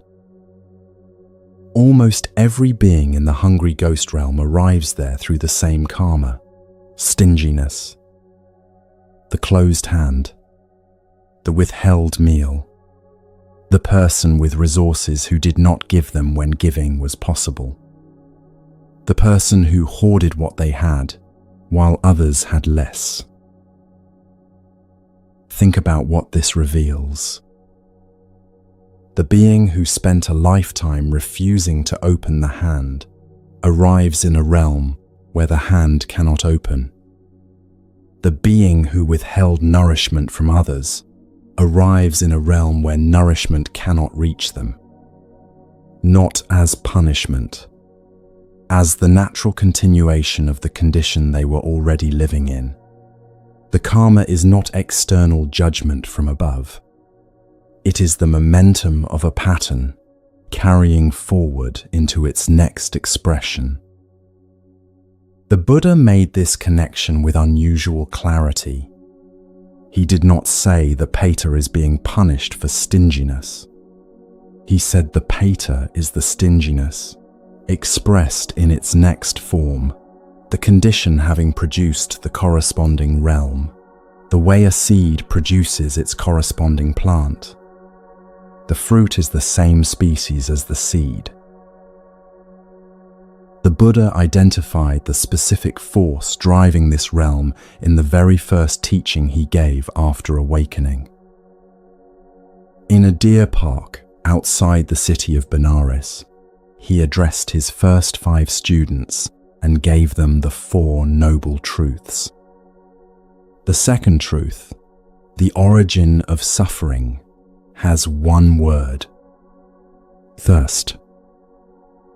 Craving, the wanting that cannot stop wanting. And he was precise about its 3 shapes. Not because he wanted to categorize suffering, because he knew that a condition that cannot be named cannot be seen, and a condition that cannot be seen cannot be worked with. Naming the 3 shapes of craving is the first step in understanding that the wanting is not you. It is a condition arising in you, with a shape that can be described. The first shape is the most familiar, the thirst for pleasant experience, for the good feeling, the comfortable moment, the satisfying outcome, the experience that delivers what the wanting promises. Think about the moment a package arrives. Something ordered online, anticipated for several days. The package is in the hand. The object is real. And in the first 8 seconds, something happens that is very quiet and very reliable. The attention begins to move on. Not toward the object, toward the next wanting. The object is already in the hand, and the wanting has already relocated. This is not a character flaw. It is the mechanical operation of craving. Craving is not satisfied by its object. It is temporarily interrupted by it, and then resumes.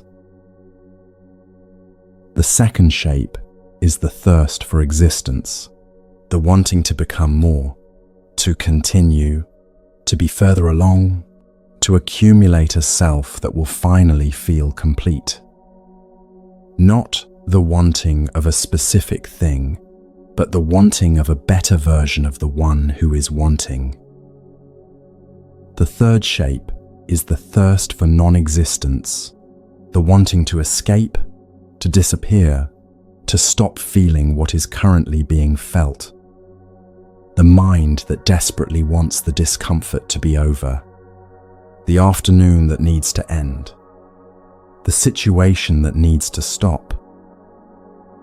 3 shapes, 1 fire, and in the hungry ghost realm, that fire is the entire weather. The Dhammapada addresses this directly. Craving in an unawakened mind grows like a creeper.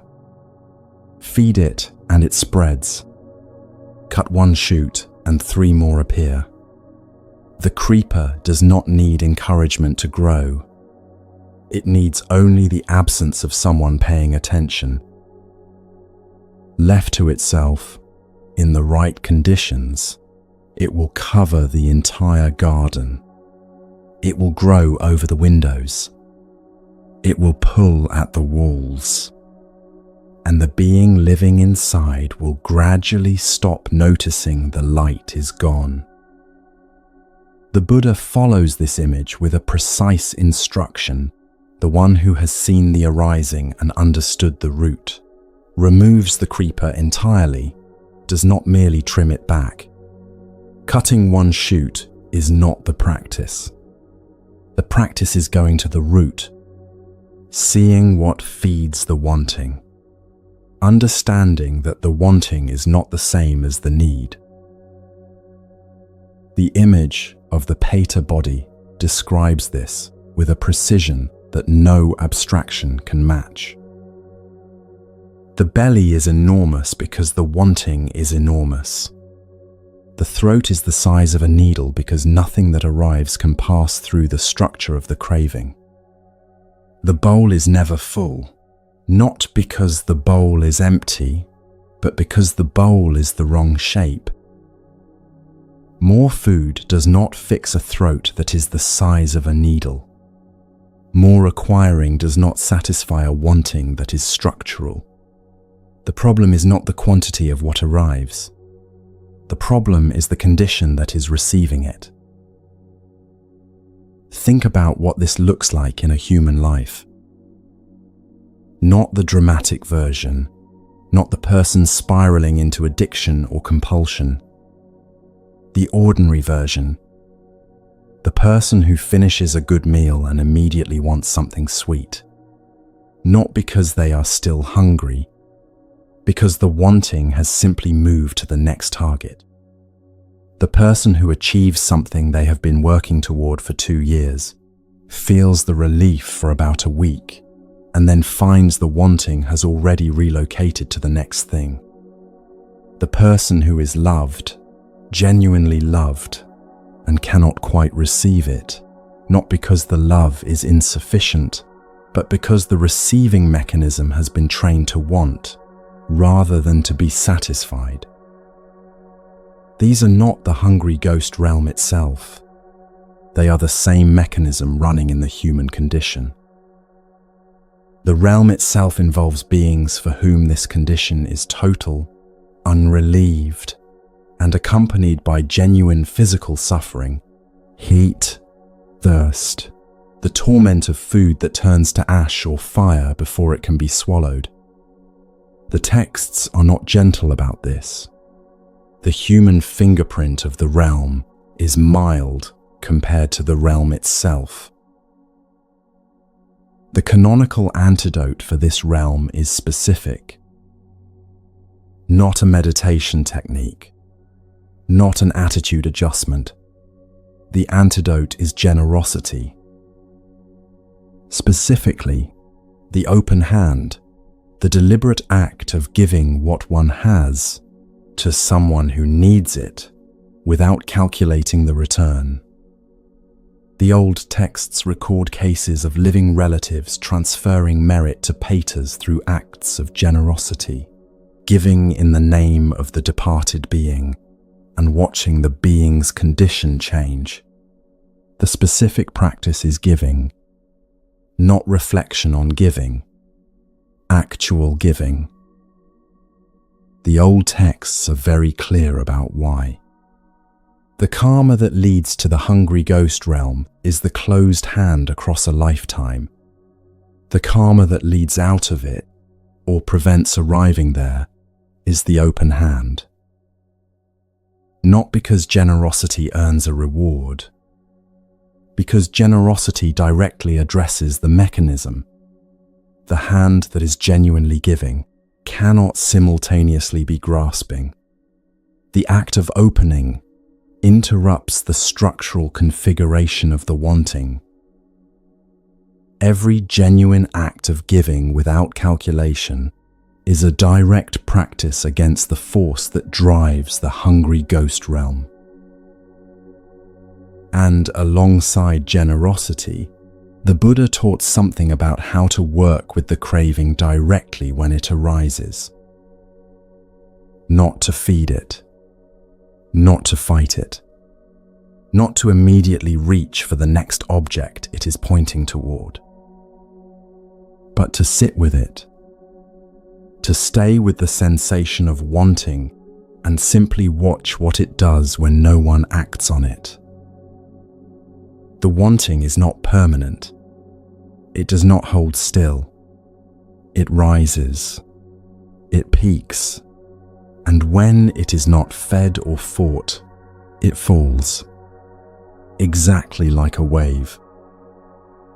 That crack of space is everything. It is the distance between stimulus and response that every contemplative tradition across every culture has pointed toward as the location of freedom.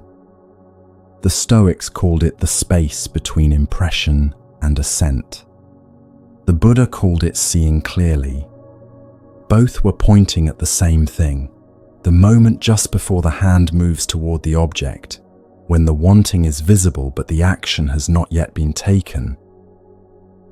That crack is what the Peta does not have. Everything in that realm is swallowed immediately by the wanting. There is no gap, no moment between thirst and the reaching. The practice of sitting with the wave is the practice of building that gap, not by force, but by patient observation. One detail from the Peta texts is worth holding. The same act of generosity that harms a Peta's karma also benefits the person who gives. Not as a transaction, not giving in order to receive, but because the very act of opening the hand changes the one whose hand it is. Every genuine act of generosity is a small death of the holding, a very small but real loosening of the throat. What the hungry ghost realm describes is a consciousness so saturated with craving that the receiving mechanism has been completely replaced by the wanting mechanism. It cannot receive what it wants. The throat will not allow it. The bowl is the wrong shape. And the tragedy of this is not cruel. It is precise. It is the precise and exact continuation of a condition that was already being lived before the death that brought this consciousness here. The life was spent reaching. The realm is the reaching without the object ever arriving. Below the hungry ghost realm is the only realm in the cycle where the suffering is not about wanting more. It is about what the wanting, misdirected and multiplied across many lifetimes, eventually produces. Not the hunger of the Peta, not thirst, not the reaching that never satisfies. Something altogether and entirely different. Something the body knows and instinctively runs from, long before the mind has a word for it.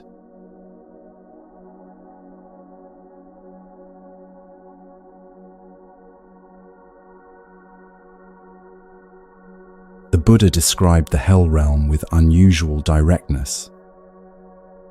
He did not speak about it abstractly. He gave his students specific images, specific questions, and a warning that every single human life already carries, in the form of 3 messengers that visit without announcement and leave without waiting for a response. The first messenger is old age. The second is illness. The third is death. The Buddha described a being who arrives before Yama, the ruler of the dead, and is asked 3 questions. Did you see, while you were living, an old person? Someone whose body had weakened, whose hair had whitened, who moved slowly and with difficulty? Yes, the being replies, I saw this. And when you saw it, Yama asks, did you think, I too will age. I too am subject to this. Let me purify my actions while I still can. The being has no answer. The messengers were real. They were seen. Not once, many times. The sick body of a relative, the slow movement of an elderly stranger on the street, a coffin at a funeral attended years ago. Each one was a message delivered in unmistakable language. The message was, this is what existence is. This is the condition. This is what is coming. Do something with the time while the time is available. The message was received. It was not acted on.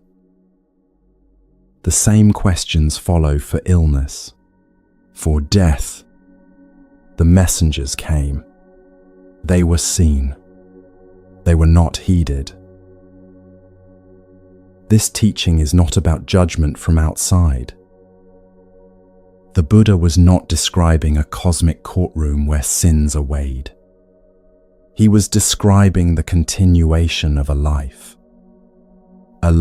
in which the warnings were always present, in the face of every elderly person on the street, in every hospital visit, in every funeral attended, and in which the urgency those warnings carried was not felt, acted on, or allowed to change the direction of the actions.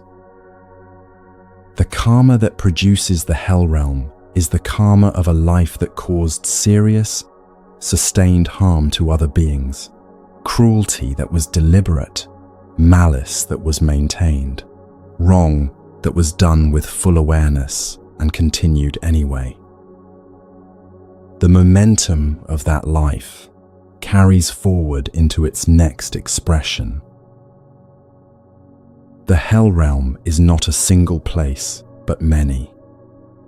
The old texts describe 8 great levels, from lesser torment to the most extreme, called Avicii, the realm of no gaps, no relief, no moment between one wave of suffering and the next. The descriptions in these texts are not gentle. The Buddha did not soften them. He described what sustained harmful action produces. With the same clarity he described everything else. The beings in the hell realm experience different conditions depending on the karma that produced their rebirth. A being who caused serious but not extreme harm experiences a lesser level.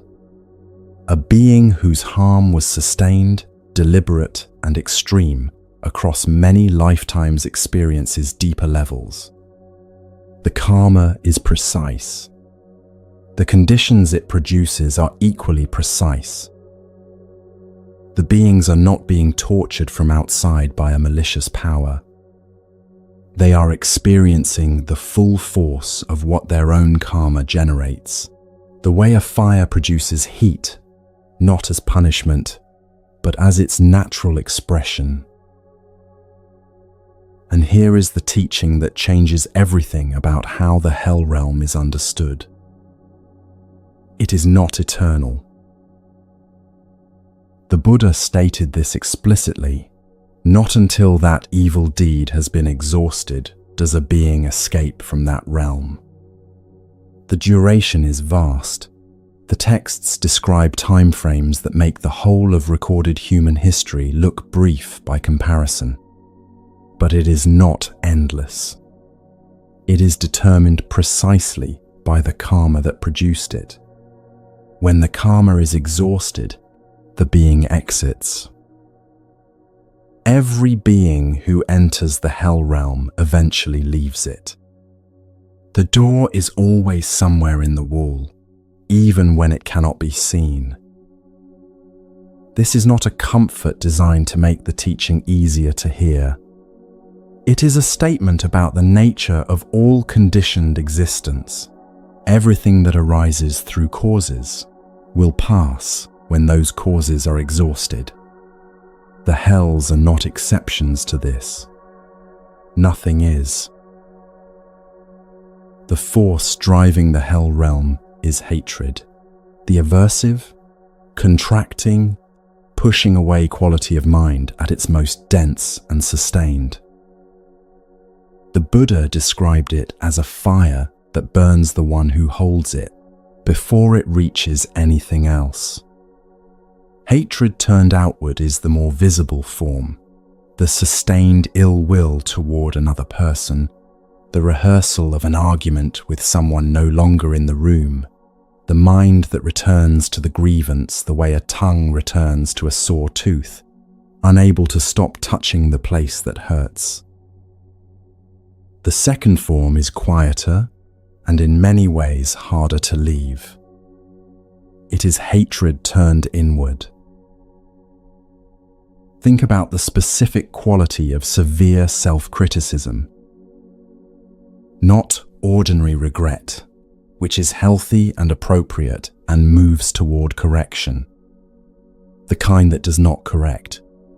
The kind that convicts.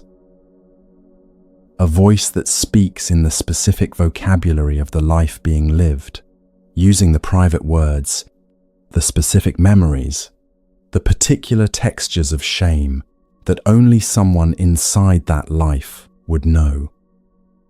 Every awkward moment filed as evidence.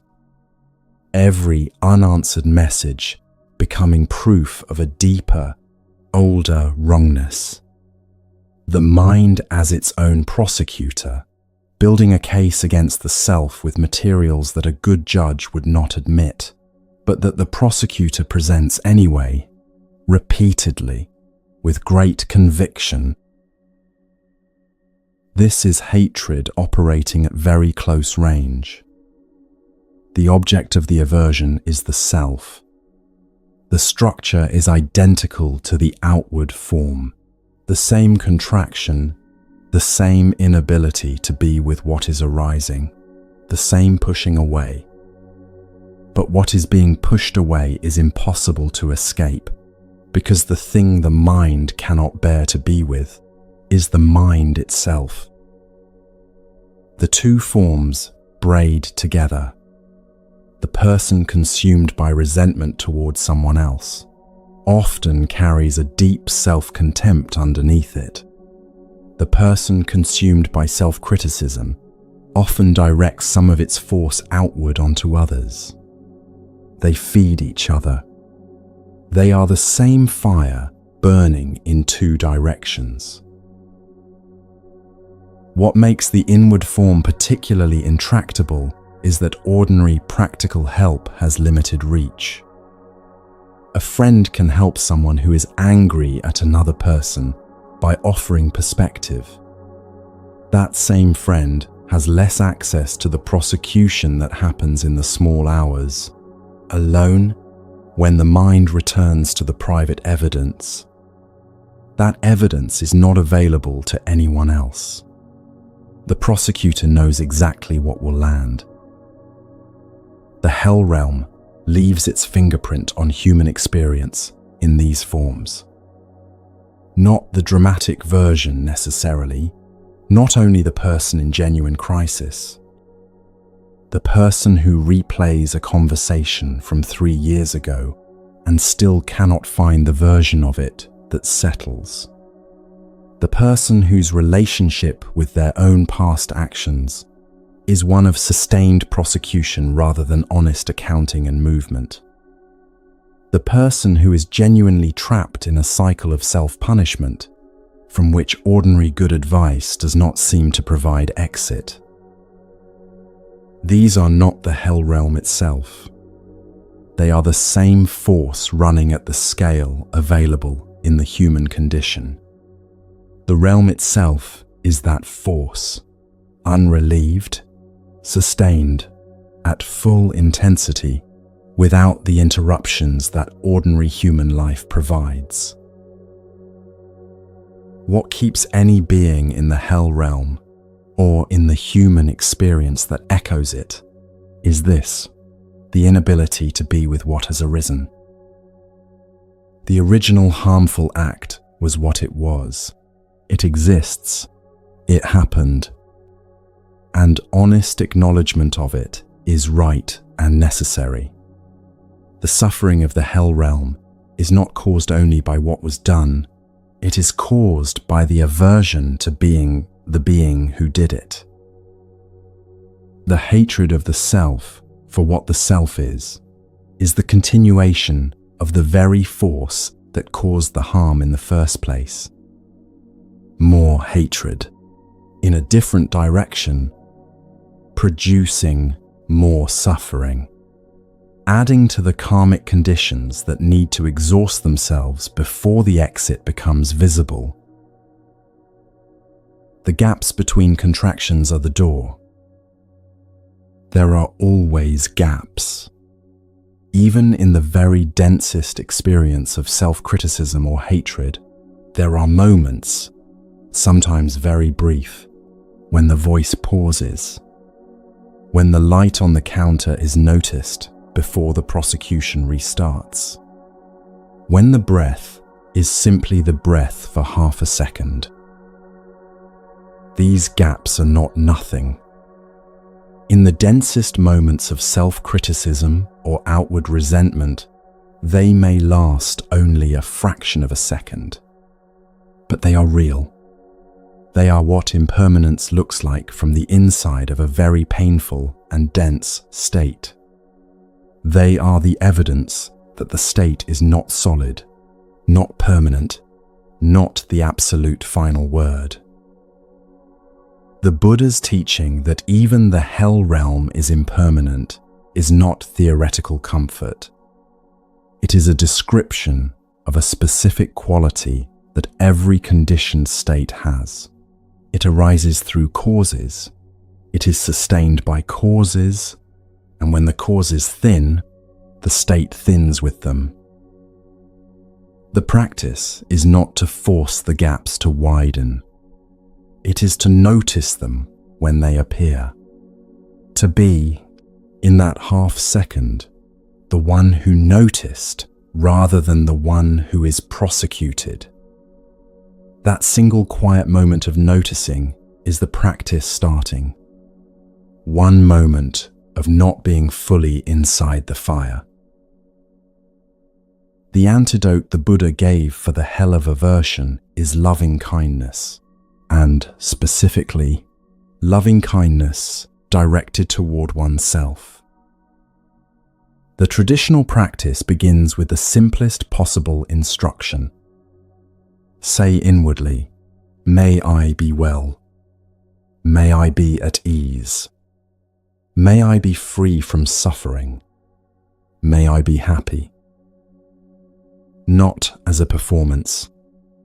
Not as a denial of what has been done or felt, as a genuine offering from one part of the self to another. The quality of attention the Buddha pointed to here is the quality a good friend brings to someone they love who is in difficulty. Not the friend who says, "It is fine, you are fine, do not worry." The friend who says, "This is hard. I see that it is hard, and I am here, and I am not going anywhere, and I do not think less of you for it." That quality of presence, directed inward toward the being who is suffering, this is the specific counter to the aversion that drives this realm. You cannot simultaneously be a good friend to yourself and be prosecuting yourself.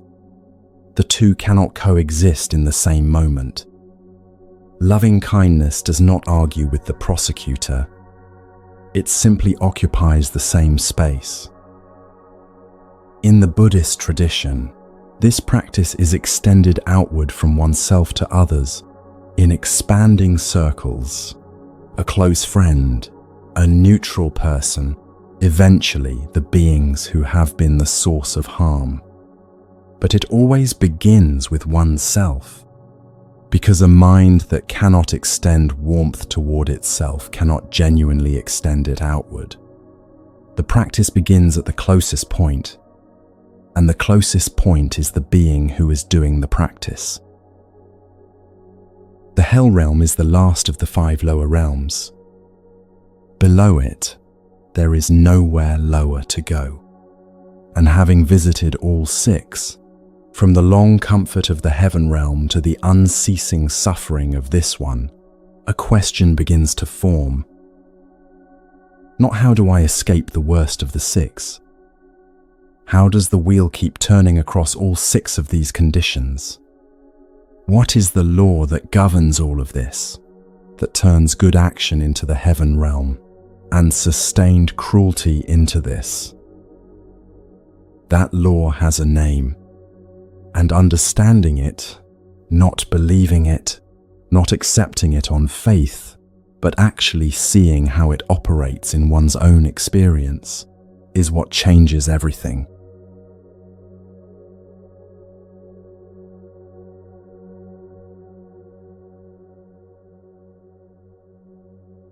The law has a name.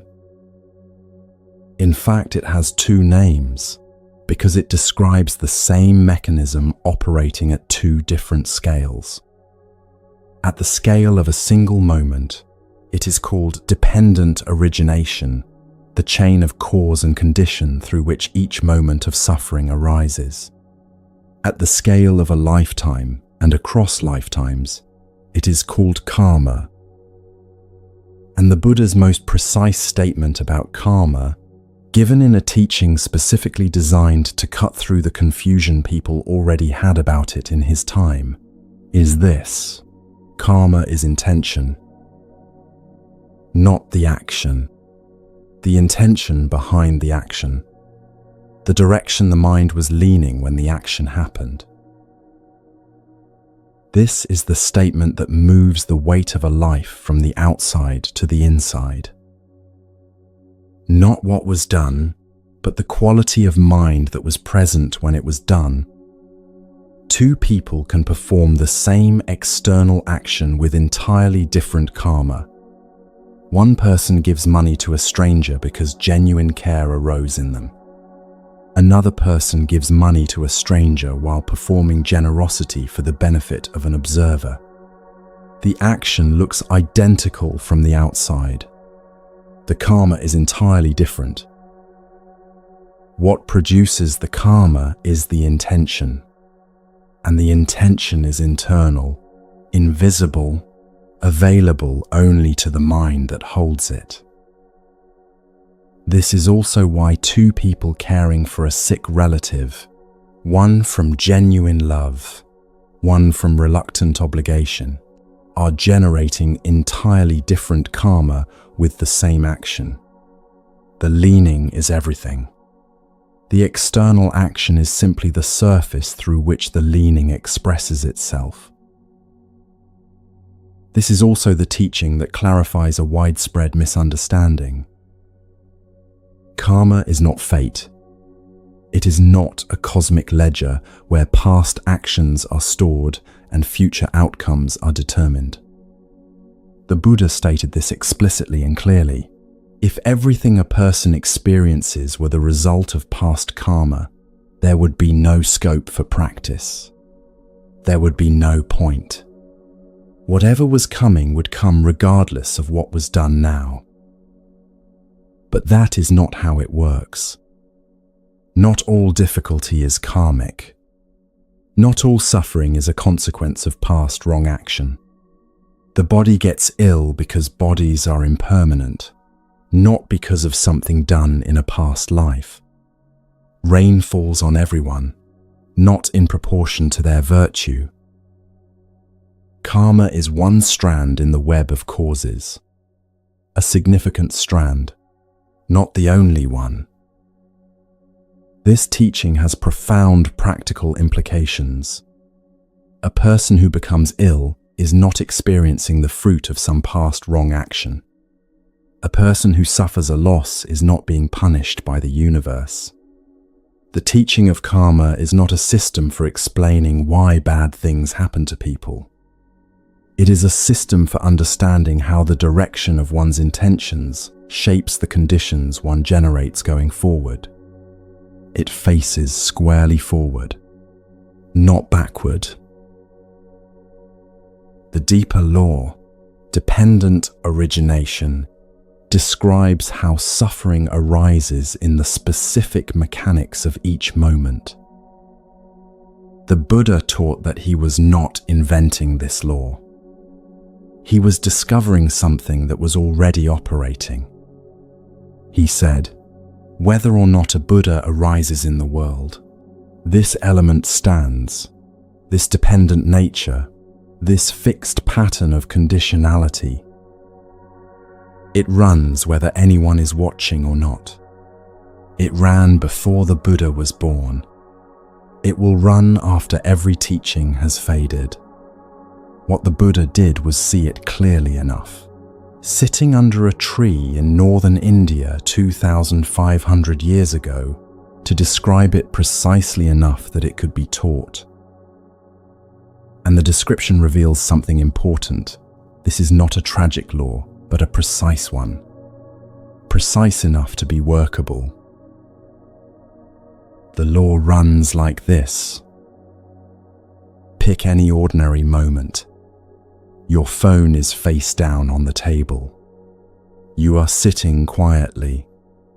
Nothing is happening. The phone buzzes. Contact. This is the sixth link in the chain, the moment when a sense organ meets its object. In a normal second, this happens dozens of times. The eye meets the room. The skin meets the temperature of the air. The ear meets the ambient sound. Contact is unavoidable. It happens whether the practitioner intends it or not. What the practitioner has genuine influence over is what happens next. The phone buzzes. Contact. In the fraction of a second that follows, a feeling tone arises automatically, pleasant, unpleasant, or neutral before any thought has formed. This feeling tone is not chosen. It simply arises with the contact, the way a shadow arises with an object placed in light. If the feeling tone is pleasant, if the buzz carries the particular quality of anticipation, the sense that something good might be there, then craving forms. Not as a decision, as an automatic lean toward the source of the pleasant quality. The craving produces clinging. The mind has now wrapped itself around the wanting. The clinging produces becoming. A particular version of the self is now forming. The person who needs to check this message, the person who is expecting something, the person who has just been reached. That version of the self briefly exists, and then the moment ends. The self constructed around the wanting briefly dies. The whole sequence, contact, to feeling, to craving, to clinging, to becoming, to brief birth, to brief death, in 4 to 12 seconds, and this happens thousands of times a day. Every buzz, every notification, every encounter, every stimulus. Thousands of these microcycles running continuously, producing the texture of a life.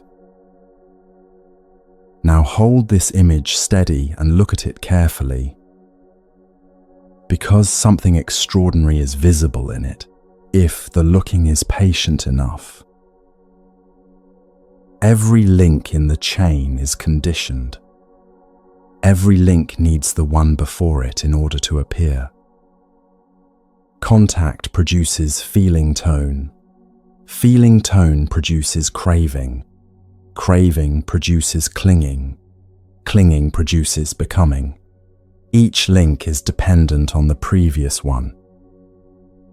Which means, if any link fails to arise, every link after it does not arise either.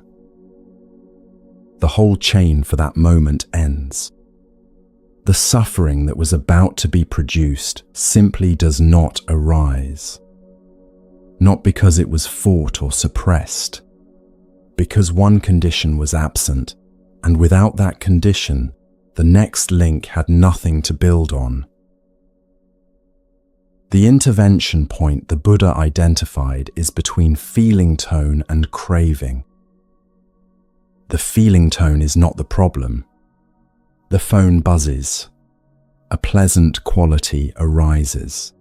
That is simply contact producing its natural result. The problem, the moment where the chain can be broken, is when the pleasant quality is followed by the automatic lean toward it. When the feeling is not simply noticed and allowed to be what it is, but is instead reached for. The practice the Buddha taught at this specific point is this: notice the feeling tone. Know it as pleasant or unpleasant or neutral. And in that noticing, do not immediately follow where the feeling is pointing.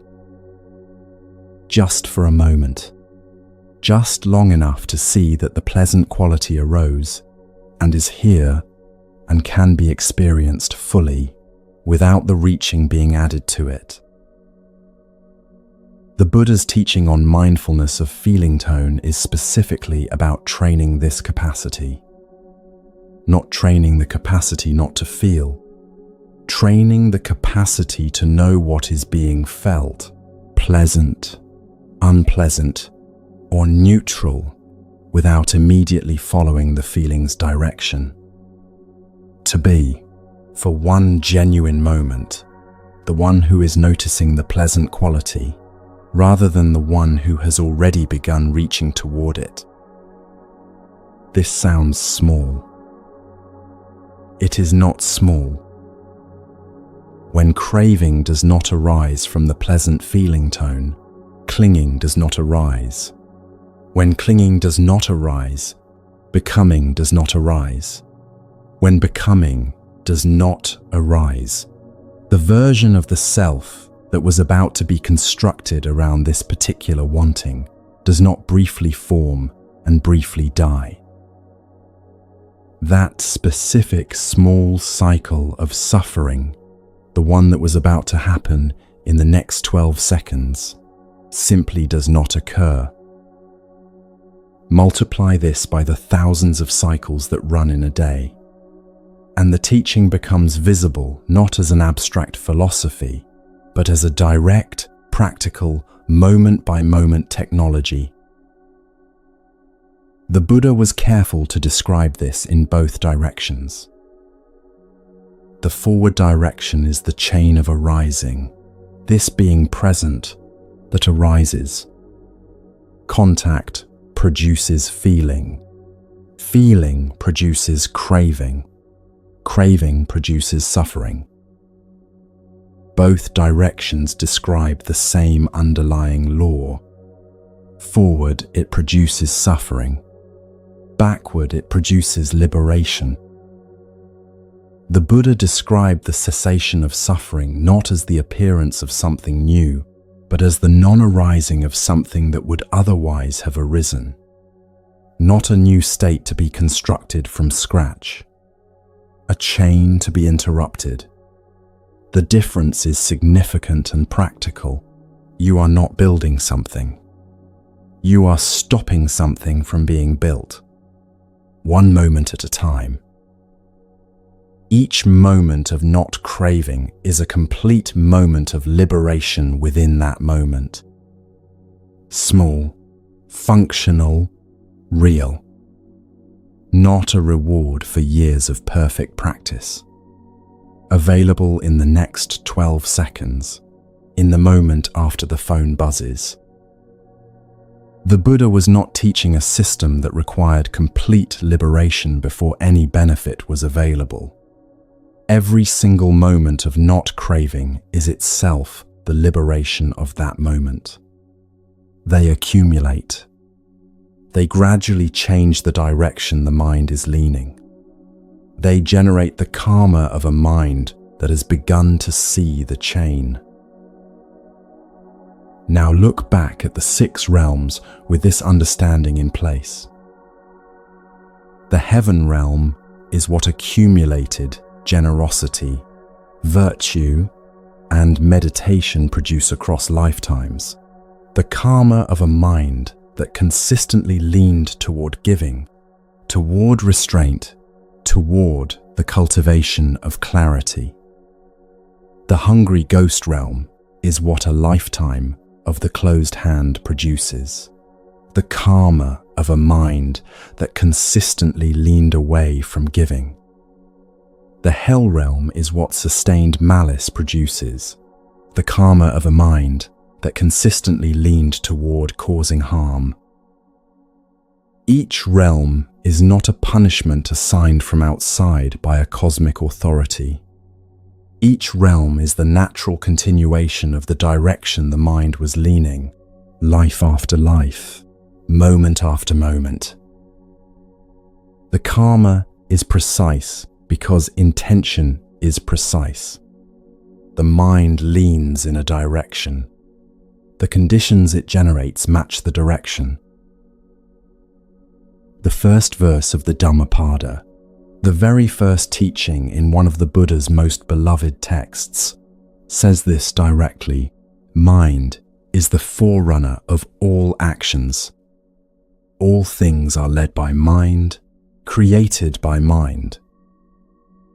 If a person acts or speaks with a corrupted mind, suffering follows as the wheel follows the hoof of the ox.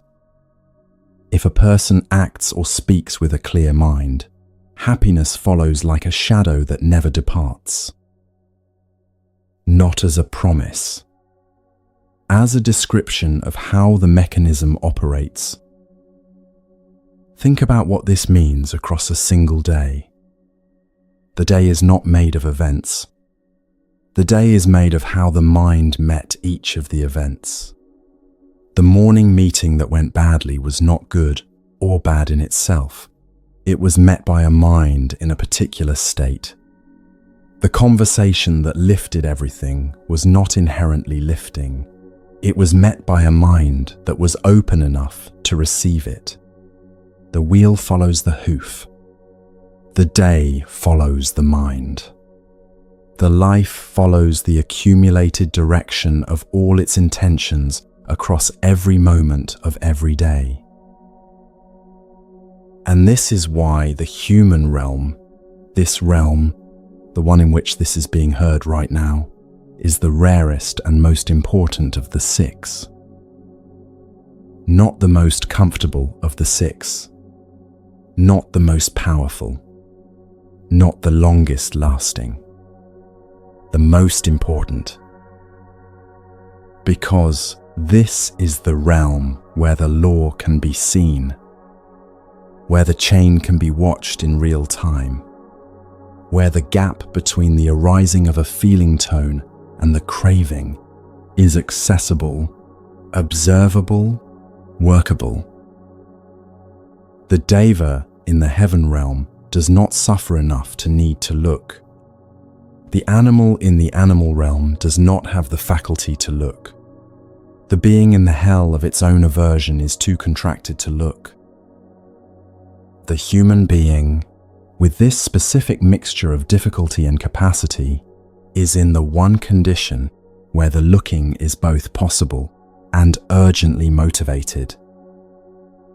This realm, this moment, this conversation between the teaching and the one who is listening to it, this next 12 seconds in which a feeling tone will arise and the chain will begin to form and the gap will already be available.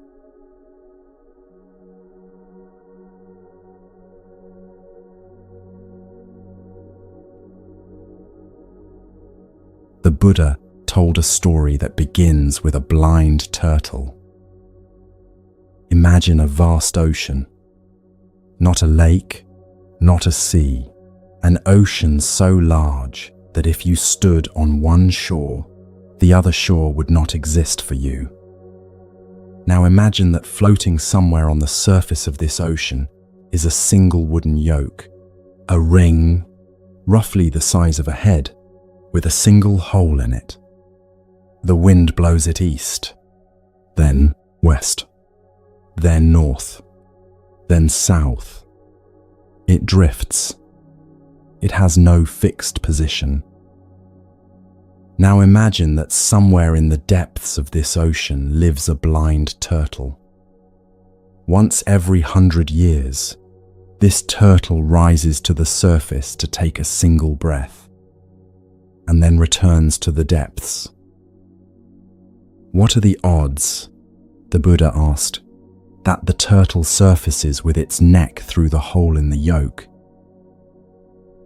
The monks agreed it would be extraordinarily unlikely, perhaps once in an unimaginably long time, perhaps, in practical terms, never. The odds were not zero. They were so small that for all the purposes of a mind that reasons in human timeframes, they approached zero. The Buddha said, "The odds of a being who has sunk to the lower realms regaining human birth are lower than that." This is not a teaching designed to make the listener feel special. It is a teaching designed to produce a very specific change in orientation. When someone truly understands the blind turtle simile, not as a pleasant metaphor, but as the Buddha's description of actual probability, something shifts in how they relate to their own life. Not pride, not superiority over other beings. Something more like the feeling a traveler has when they realize they are standing in a place they were unlikely ever to reach. The appropriate response is not to stand and admire the view. It is to look around with full attention and understand exactly where they are. The human realm is not the highest realm in the Buddhist cosmology. The devas of the heaven realm are higher. They are more beautiful, more powerful, longer lived. And yet the Buddha taught that the human realm is specifically more valuable for liberation than any of the realms above it. Not more comfortable, more valuable. The Deva realm is too comfortable. The urgency that makes the question necessary dissolves inside the ease. The realm of the jealous gods is too competitive. The mind is entirely directed toward conflict and reclaiming position. The animal realm is too foggy. The faculty that makes reflection possible is not available. The hungry ghost realm is too consuming. The wanting leaves no room for investigation. The hell realm is too loud. The contraction is too dense to allow the question to form. Only in the human realm does a mind meet enough suffering that the question arises at all, and enough freedom that the question can actually be looked at. The Buddha described this balance directly. He said that beings in the lower realms have too much suffering to practice. They are entirely consumed by their condition. And beings in the comfortable realms above have too much pleasure to practice. The conditions are not pressing them toward the question. The human condition is the specific middle ground where both elements are present at once. The suffering is real enough that it cannot be permanently ignored. The freedom is real enough that something can be done with the awareness it generates. This is not an accident of position, the specific and precise calibration that makes liberation possible. The human realm also carries two qualities that the other realms do not reliably provide. The first is the inner sense that certain actions are beneath you, the felt quality of moral self-respect that stops the hand before it moves toward harm, not because someone is watching, because something inside knows. The second is the care about how one's actions land in the lives of other beings. The capacity to feel the weight of what you do on someone else before the doing has occurred. The Buddha called these the world-protecting qualities. They are not equally available in every realm. In the heaven realm, they are dulled by ease. In the animal realm, they are structurally absent. In the human realm, in this condition, they are alive, developable, responsive. A practice that genuinely works with these two qualities, that notices when an action would violate the inner sense of what is right, and that feels the weight of that action in the lives of others before it occurs, is a practice that is working with the specific gifts the human condition provides. These two qualities do not need to be installed. They are already present. The practice is to listen to them. The Buddha gave a list of 8 conditions in which practicing the path is impossible or nearly impossible.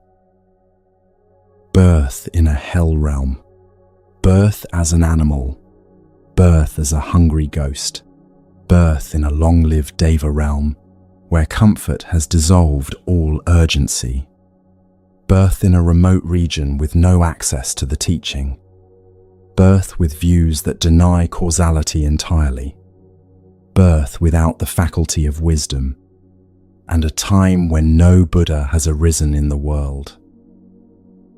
You are in none of these 8. Sit with that for a moment. The first 4 conditions on the list are the 4 lower realms described earlier in this teaching, the very realms that the turtle would have to escape before regaining human birth. The 5th and 6th describe human births where the teaching either never arrives or is actively rejected. The 7th describes a human birth where the capacity to understand simply is not available. The 8th describes a time in the history of the cosmos when no Buddha has arisen and no path has been laid. These are not theoretical conditions. Across vast stretches of time, most conscious beings experience most of these. You were born in a human body, in a time when a teaching exists, in conditions that gave you access to it, with the capacity to understand what is being said, and with the faculty of conscience intact and responsive. The probability of all of these conditions being simultaneously true is, as the turtle simile suggests, vanishingly small. And yet here they are. All 8 doors that could have been closed are open. Think about the chain of conditions that had to hold together for this specific listening to occur. Parents whose meeting was contingent on an unbroken sequence of prior meetings, stretching back through families and migrations and wars and recoveries. Languages that survived the deaths of the civilizations that produced them.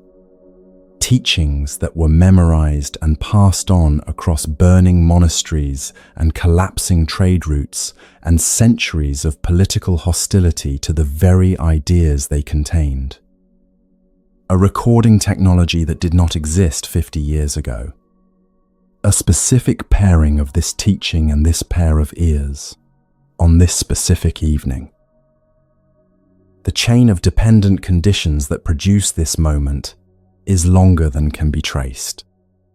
It runs back further than any individual history, and it delivered this hearing, this contact with the teaching, this opportunity. The Buddha described hearing the teaching as among the rarest events in the cosmological history of a being. Not because teachings are rare in the human world. In this age they are, by historical standards, unusually available. but because the specific combination of conditions required for the teaching to actually be heard, not merely encountered, involves the hearer, the teaching, and the specific quality of readiness meeting in the same moment. The Four Noble Truths are most visible in the human condition. Not because humans suffer more than beings in the lower realms. They do not. But because human suffering is varied enough, reflective enough, and intermittent enough that the pattern becomes visible. The first truth, that suffering is a genuine feature of conditioned existence, not an aberration to be fixed or avoided, arrives in a human life in forms clear enough to be recognized. The third truth, that the suffering has a cessation, that the chain can be interrupted, that the gap between feeling and craving is accessible, is available here in the space between any two thoughts. The Eightfold Path, the 8 factors of right understanding, right intention, right speech, right action, right livelihood, right effort, right mindfulness, and right concentration can be practiced here, in this body, in this life, starting at any moment. The Buddha and virtually every person in the Pali Canon who attained full liberation attained it as a human. Not in the heavens. Not after a dramatic cosmic event. In ordinary bodies, with ordinary histories, in ordinary circumstances, while practicing what is available in the human condition. The cycle of samsara does not end in the heaven realm. It does not end in any of the 6 realms above or below, except this one. It ends here, in this body, in this kind of life, in exactly this mixture of ease and difficulty and access and urgency that the human condition provides. Every teacher who worked with the Buddha, every monk and nun in the early community, every practitioner in the 25 centuries since, they all worked with the same raw materials. A human body, a mind with 3 roots of unwholesomeness and 3 roots of wholesomeness available. The same chain, the same intervention point, the same gap. Nothing new needs to be acquired. The equipment is already in place. And this is where the teaching arrives at a very practical place. Do not wait for a better life to begin.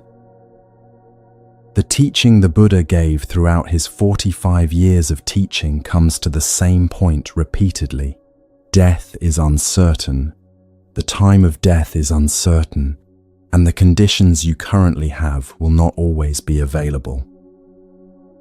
This is not meant to produce anxiety. It is meant to produce the specific clarity that asks, what am I doing with what I have right now in this life? The life you have is the one the turtle surfaced into. The yolk was there. The neck found the hole. The deeply improbable thing happened. Somewhere in that vast ocean, the improbable thing has occurred.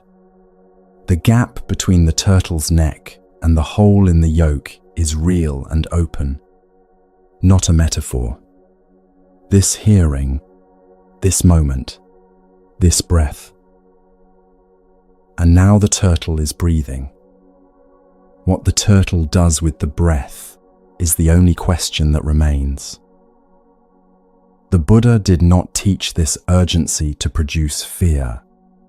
He taught it because he had seen what was possible and knew that the specific conditions for it would not always be present. A person who understands the rarity of the human birth does not panic. They focus. Not frantically, with the specific clarity of someone who knows what they have and is no longer uncertain what to do with it. The foundation stone is intention, not belief, not faith in any doctrine, not the performance of specific rituals. The direction in which the mind leans before it acts. This is both the simplest and the most radical statement in the entire teaching. Not beliefs, not rituals, not the accumulation of knowledge about the doctrine. The direction in which the mind leans before it acts. Everything else in the teaching is built on this one recognition.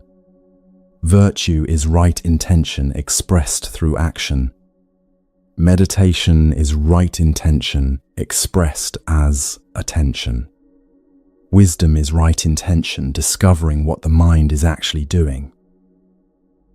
The karma of a life is assembled entirely from these leanings, moment by moment, contact by contact, response by response. The life that produces the conditions for liberation is simply a life in which the leanings have been, more and more often, in the direction of clarity, generosity, and the willingness to see the chain as it is running. This does not require perfection. It does not require a completely reformed character before the first step can be taken. It does not require a retreat, a teacher, a tradition, a cushion, or a particular quality of silence. The Buddha taught people in the middle of their lives, merchants, farmers, kings, people with children and debts and complicated relationships and bodies that hurt. He did not ask them to first simplify their circumstances. He pointed to the gap available in the specific circumstances they already had. The circumstances were always sufficient. They had always been sufficient. It requires only the next moment. The door is always the next moment. It was always the next moment. And it will always be the next moment. Not the moment after a long and careful preparation. Not the moment after the life has been arranged more favorably. This next moment, in this body, with this history, with this very specific mixture of clarity and confusion that constitutes the mind currently hearing these words. The next contact will bring a feeling tone. The feeling tone will incline toward craving. And in that fraction of a second, the gap will be available. It is always available. That is precisely what the turtle surfaced into. The 6 realms have been described. The mechanism that drives consciousness through them has been described. You have visited the heaven realm in the hours when the ease was full and the question did not press. You have visited the jealous gods in the moments when the pride or the comparison made peace impossible. You have visited the animal realm in the hours that passed without being fully witnessed. You have visited the hungry ghost realm in the reaching that never quite arrived. You have visited the hell realm in the contracted hours when aversion turned inward. You have also visited something else, the specific human capacity to notice, to name, to choose differently. That capacity is what makes this realm the specific one where the cycle can end. The cycle can end here, not in the heaven realm. Not after a more favorable rebirth, not when the conditions are better. Here, in this body, in this evening, in whatever is being felt while these words arrive. In the body listening to these words, carrying the history it carries, arriving at this teaching in whatever particular way it arrived. Every being in the Pali Canon who attained liberation did so in a body and a life with a history. None of them arrived at the teaching in perfect conditions. All of them arrived in exactly the conditions they had.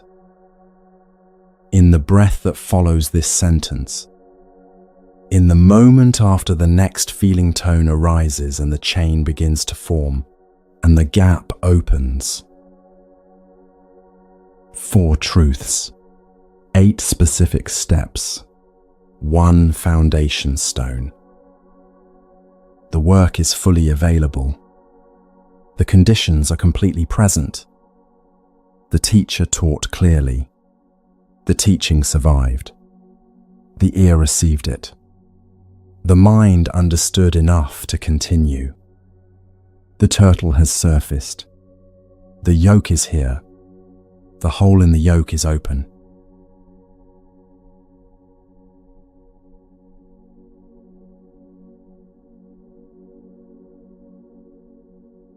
You have just spent several hours sitting with a 2,500-year-old map. The map shows where the wheel goes, all 6 directions, and why it goes there, and what each place feels like from the inside, and what can be done from inside each one. Tomorrow morning you will wake up. Some version of the wheel will already be turning. Maybe it will be an easy morning. The comfortable hour, the good coffee, the light coming in. Maybe it will be something harder. Maybe the phone will buzz and a familiar tightening will begin in the chest before a single thought has formed and you will recognize it. Either way, the map is with you now. That is the whole gift. Not peace, not certainty, not an answer to every question the wheel raises. A map. And a map does one very specific thing. It tells you where you are, which means you are no longer completely lost in the territory, even when the territory is difficult. You know what this room is. You know what produces it. You know what the practice is. One noticing, one breath, one small choice about the direction of the next moment. That is enough. That has always been more than enough. The Buddha taught this to ordinary people sitting in exactly the situation you are sitting in right now. Not waiting for better conditions. Not when the moment feels more ready. Now. In whatever exact shape right now is taking.